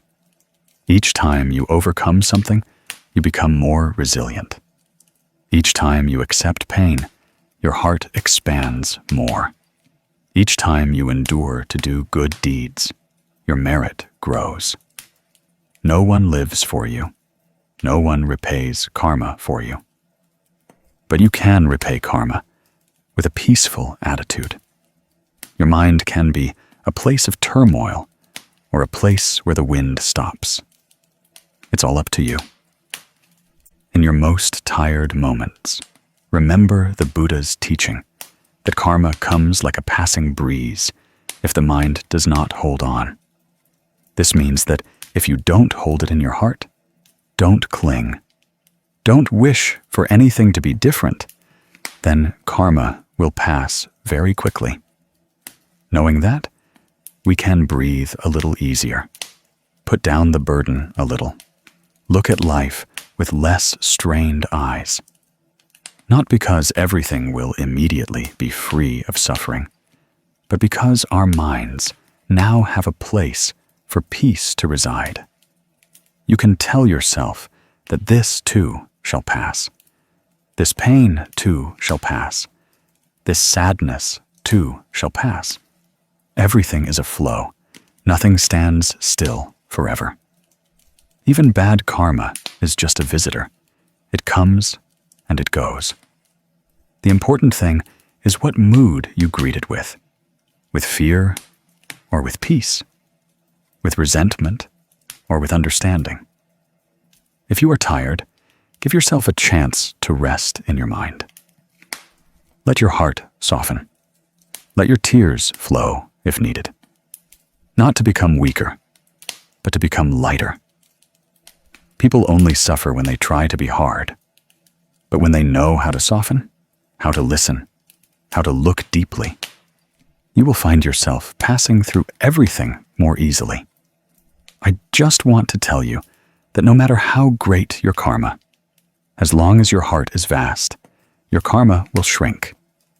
No matter how long suffering lasts, as long as you understand, suffering will stop. No matter how many storms life has, as long as you keep the light in your heart, you will always find your way. One who understands karma always has a peaceful heart. One who knows how to accept always has a light life. And one who knows how to repay karma with kindness always carries blessings with them. There are weary evenings after a small argument at home. Many people suddenly feel their hearts heavy, as if carrying stones. Not because of anything grand, but because everyone wants to be right. Everyone wants to keep the upper hand. Just one displeasing word, one action deviating from expectations, the ego immediately rises and takes control. Then, in that moment of anger, words burst out like arrows. Afterward, we regret it, but it's too late. The ego makes us do things we later regret. The ego makes us say things we later resent. The ego is the reason many families break apart. Many affections fade. Many relationships are hurt without knowing when they will heal. People often say that life is tiring, not because the work is heavy, but because the heart is cramped. And a cramped heart is largely due to an inflated ego. This may sound like a distant philosophy, but in reality, it is very close. So close that it happens every day, yet many people have never realized it. When someone says something contrary to our wishes, the ego immediately reacts. When someone offers advice, the ego immediately erects defensive barriers. When someone does something different from our thoughts, the ego immediately judges. When someone succeeds more than us, the ego immediately generates comparison. These reactions occur silently, but powerfully, keeping our minds constantly restless. In Buddhist teachings, the ego is considered the root of all worries. When the ego exists, greed, anger, and delusion arise. When we want to be right, that is delusion. When we want to be superior to others, that is greed. When we are offended, that is anger. All originate from the ego. If the ego shrinks, greed will lessen, anger will subside, delusion will diminish. The ego is like a tight shirt. Wearing it feels heavy, changing it hurts, letting go is scary, but only by letting go can we breathe. Someone asked, why must we let go of the ego? Because the bigger the ego, the more suffering. Suffering from craving, suffering from expectations, suffering from wanting everything to go our way, suffering from always thinking we are the center, suffering from not listening to anyone, suffering from believing our words are the most correct, suffering from always thinking others are insulting us, suffering because everyone becomes an object of comparison. Ultimately, we become exhausted without even realizing it. Sometimes try to stop and ask yourself, in the recent instances of sadness and anger, how many were because others were truly unbearable? And how many were because your ego was too big? When someone says something you disagree with, are you angry because you feel insulted? Or angry because your ego is hurt? In family arguments, do you want to find justice or just want to win? When you see others doing better than you, do you desire self-improvement, or is your ego pushing you into envy? When you ask honestly, you'll see that most sadness arises from the ego. Many people suffer not because life is too harsh, but because their ego is too heavy. They love, but want others to love them in their desired way. They care, but want the other person to respond exactly as they expect. They sacrifice, but hope others will be grateful to the right extent. They help, but want immediate recognition. These desires are all manifestations of the ego. When things don't go their way, they hurt. When they are contradicted, they get angry. When they are not acknowledged, they feel sad. All are afflictions. There was an old saying, to win over others through argument is only a small victory, but to conquer one's own ego is a great victory. The Buddha also taught that one who conquers oneself is nobler than one who conquers 1,000,000 armies. Because fighting external enemies is easy, fighting the ego in one's heart is difficult. Difficult, but it is the only path to liberation from suffering. When the ego is large, the ability to listen is lost. When the ability to listen is lost, love struggles to exist. When love is lost, life becomes rigid. Therefore, letting go of the ego is letting go of worries. Letting go of the ego is opening the door for peace to enter. In modern life, the ego is even more prone to flaring up. Social media makes everyone feel like they are the center. A post must be praised. A word must be acknowledged. When it's not, the mind immediately becomes dissatisfied. You may have witnessed many people argue with each other fiercely over a small comment, all because their ego was touched. The ego is like a balloon. The more you inflate it, the easier it bursts. Even a small touch can make it explode. But in reality, the ego is not an enemy. It's just the child within us. A child who wants attention. A child who wants to be loved. A child who fears being underestimated. If we understand it, we will feel lighter. If we spoil it too much, it will cause us suffering. Therefore, letting go of the ego is not to make ourselves small, but to help our minds grow. There is a story that, when I tell it, many people will see themselves in it. It is the story of Trung, a 28-year-old man. Trung was a good student, started working early, and had a decent income. His friends considered Trung talented, but in his family's eyes, Trung was prone to anger. He often argued with his parents, liked to win arguments, and always believed he was right because he had studied more and had more exposure. In the house, whenever there was a discussion, Trung always wanted his opinion to be followed.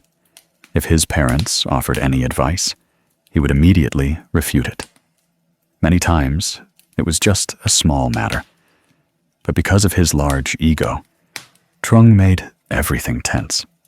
Trung's parents were sad, but didn't know what to say. They knew their son loved his family, but his ego was so big that it obscured that love. The atmosphere in the house gradually became heavy. The whole family avoided discussing things with Trung for fear of his anger. He also didn't understand why he was always irritable. He thought his family didn't understand him. But in reality, he was the one causing the most pressure. One day, his father was hospitalized with a serious illness. That news hit Trung like a cold shower. Standing by the hospital bed, looking at his father, who had grown thin and weak, Trung felt a pang in his heart. The arguments, the times he had raised his voice, The times he had stormed out in anger, all came back to him, making him feel heartless. He held his father's hand, and his hand trembled. For the first time, he realized that the father he argued with every day was actually fading fast. The father he used to compete with every day had sacrificed so much for him. For the first time, Trung's ego was silent. That afternoon, Trung sat beside his father and bowed his head to apologize. An apology he had never thought he would say before. His father looked at his son and smiled gently, as if he had long forgiven him. After that day, Trung changed. He began to listen more, no longer interrupting his parents, no longer trying to win. In discussions, he chose silence to understand, rather than speaking to win. After just a few months, the atmosphere in the family completely changed. Everyone talked to each other more gently, without pressure, without heaviness. Trung's ego shrank, and happiness in the home grew. Trung's story reminds us that sometimes just one moment of awakening is enough to change an entire life. People are not bad. It's just that their ego is too big, causing them to unintentionally hurt each other. But when the ego is put down, love immediately appears. Just like when clouds dissipate, the sun reveals itself without needing to be sought. From that story, we clearly see that letting go of the ego is truly the path to ending suffering. Because the more the ego clings, the more tired the mind becomes. The larger the ego, the more cramped the heart. When the heart is cramped, happiness struggles to reside. Therefore, learning the art of letting go of the ego is also learning how to open one's heart. But how do we let go? How do we prevent the ego from controlling us? This cannot be achieved with just a single statement. It requires practice. The Buddha taught that to let go of the ego, one must begin with mindfulness, meaning being clearly aware of every emotion within oneself. When angry, know that you are angry. When offended, know that the ego is rising. When wanting to win, know that your mind is restless. Just knowing this will make the ego subside greatly, because the light of mindfulness makes the darkness of stubborn attachment lose its grip. Another way to let go of the ego is to cultivate gratitude. When we are grateful, the ego shrinks, because gratitude makes us see that we are not the center of the universe. Everything we have is thanks to many people. A meal is the effort of farmers, sellers, and cooks. A house is the sweat of parents. A success is the help of many people around us. When we see that, the ego cannot stand up and demand to win anymore. Gratitude is like cool water that gradually dissolves the ego. Furthermore, it is very important to learn how to put ourselves in someone else's shoes. When you try to think whether the other person is tired, sad, or facing difficulties, you will soften. Ego makes us rigid. Understanding makes us soft. The softer a person is, the more at peace they are. The more at peace, the happier they are. If you feel life is tiring, try to see if the ego is causing suffering. Are you wanting everyone to follow your will? Are you reacting too strongly when criticized? Are you angry when someone doesn't acknowledge you? Are you comparing too much? If so, it's not your fault. It's just the ego wanting to control life. But if you are willing to let go, you will feel your mind lighten immediately. Letting go of the ego does not make you lose. Letting go only makes you win over yourself. Letting go does not make you weak. Letting go only makes your mind stronger. The person who can let go of the ego is truly mature. The person who clings too tightly to the ego is still childish.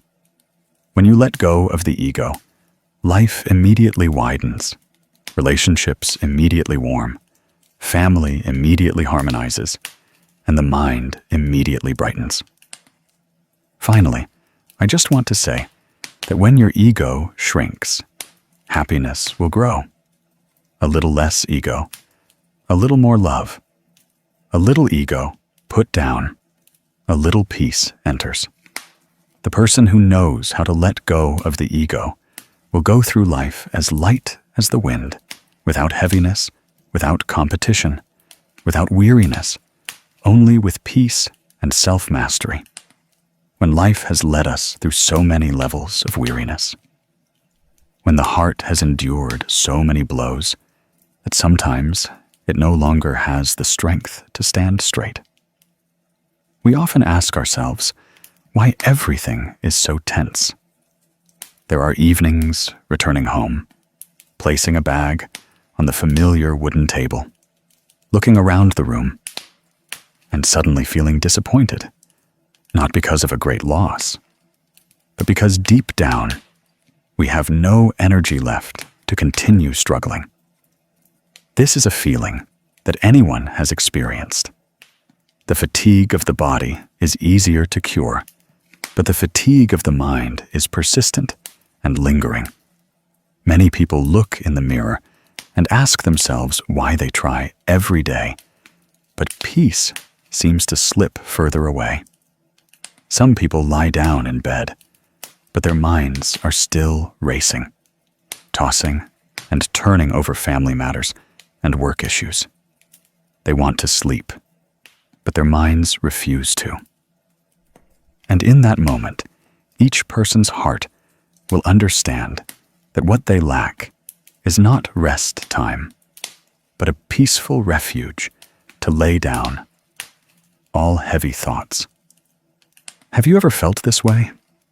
Ever wished someone would come and tell you to just relax, to be a little gentler with yourself? Life doesn't demand that you always be so strong. When we are tired, we often make things difficult for ourselves, always thinking we have to try a little more, endure a little more, suffer a little more. But humans are not machines made of metal. Humans have hearts, emotions, sadness, and deeply hidden wounds that not everyone sees. We stubbornly hold on to unnecessary things and then force our hearts to suffer more. Many people ask why the more they live, the more tired they become. The more they love, the more they suffer. The more they try, the more they stumble. But they rarely ask their hearts how much they have let go of. People often regret what they have lost, but they don't realize that the more they cling to what is no longer suitable, the more they suffer. We cling to our ego, our anger, unnecessary responsibilities, the fear of being at a disadvantage, so our hearts have no space to rest. Then, at some point, the weariness speaks up and reminds us that it's time to return to loving ourselves. The Buddha taught that the root of suffering is clinging. When the mind clings too strongly to something, we create chains that bind us to it. It is that very tight grip that exhausts us, like someone carrying a heavy stone in their heart.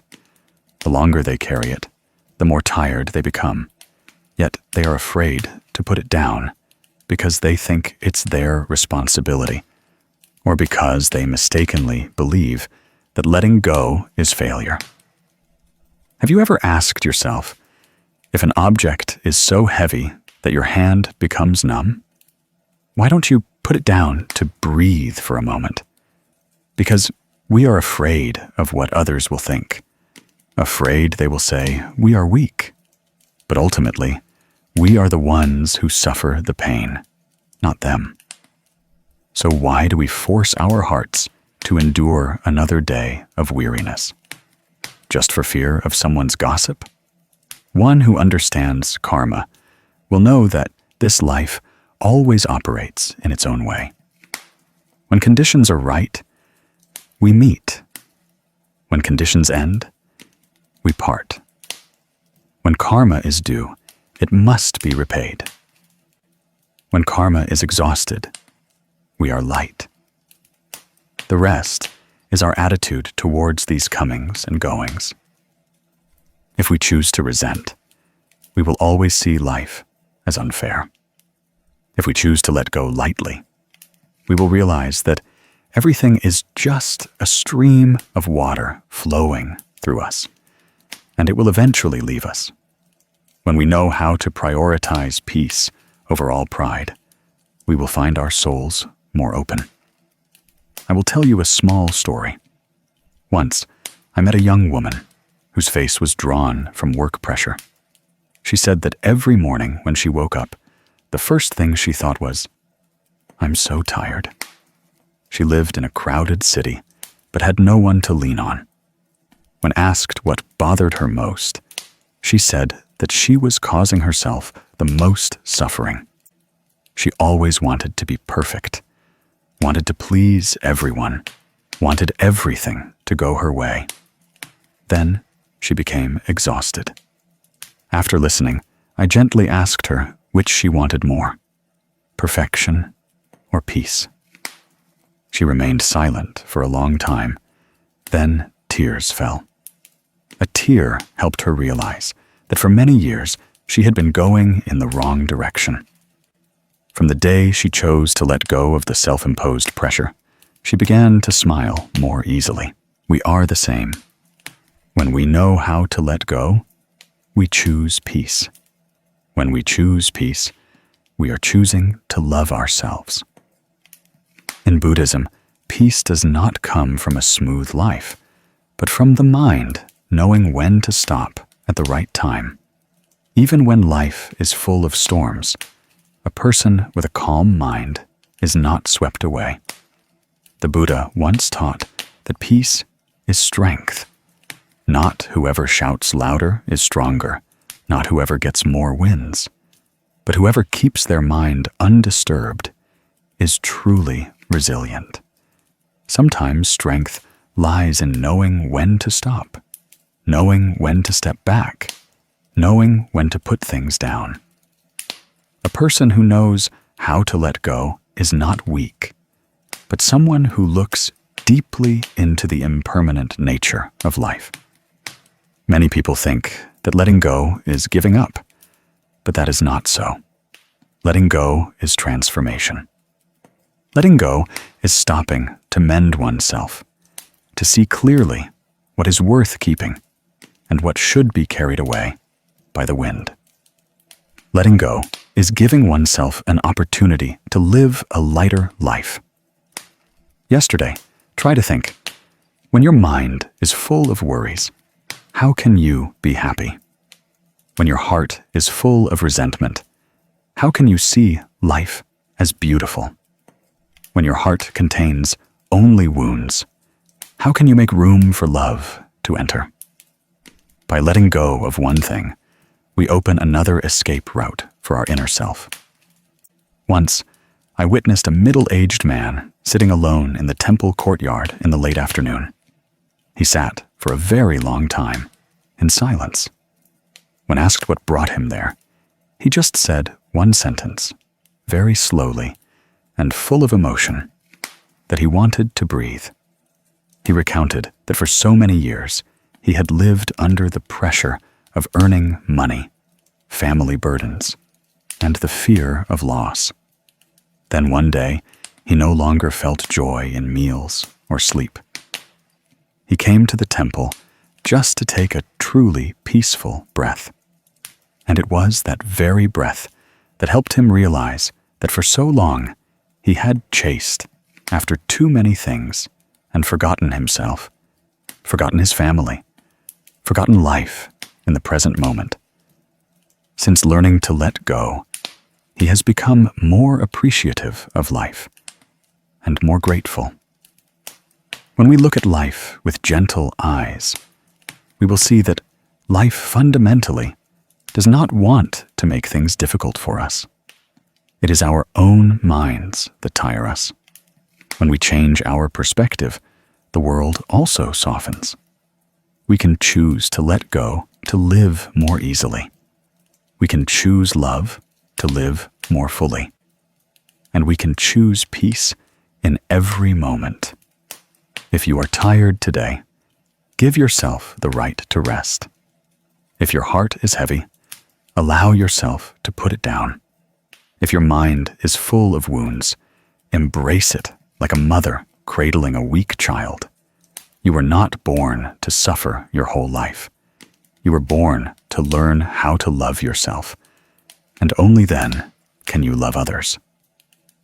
There is one thing I believe everyone needs to be reminded of. Tiredness is not failure. Tiredness is a sign that you have been going too long without stopping. Tiredness is life's message telling you to return to care for yourself. Tiredness is an alarm bell to live a little slower. The person who knows how to listen to their own weariness is wise. The person who dares to stop in the hurried flow of life to preserve peace for their mind is truly strong. Tomorrow will be a new day. And as long as you are still breathing, you still have a chance to start over. No need to be too great. Just be at peace. No need to be too strong. Just be sincere. No need to be too rich. Just be grateful. As long as you choose to be gentle with yourself, life will be gentle with you. If you feel these words touch your heart, please send them to anyone who is tired. Perhaps a gentle word today will be the warmth that saves a soul drifting in darkness. When we give peace, we also sow peace within ourselves. I wish you and all who are listening much peace in every breath. May your heart be vast enough to let go of what is not worth holding, and warm enough to love what is deserving. May you choose peace every day and choose to live a light life as the Buddha taught us.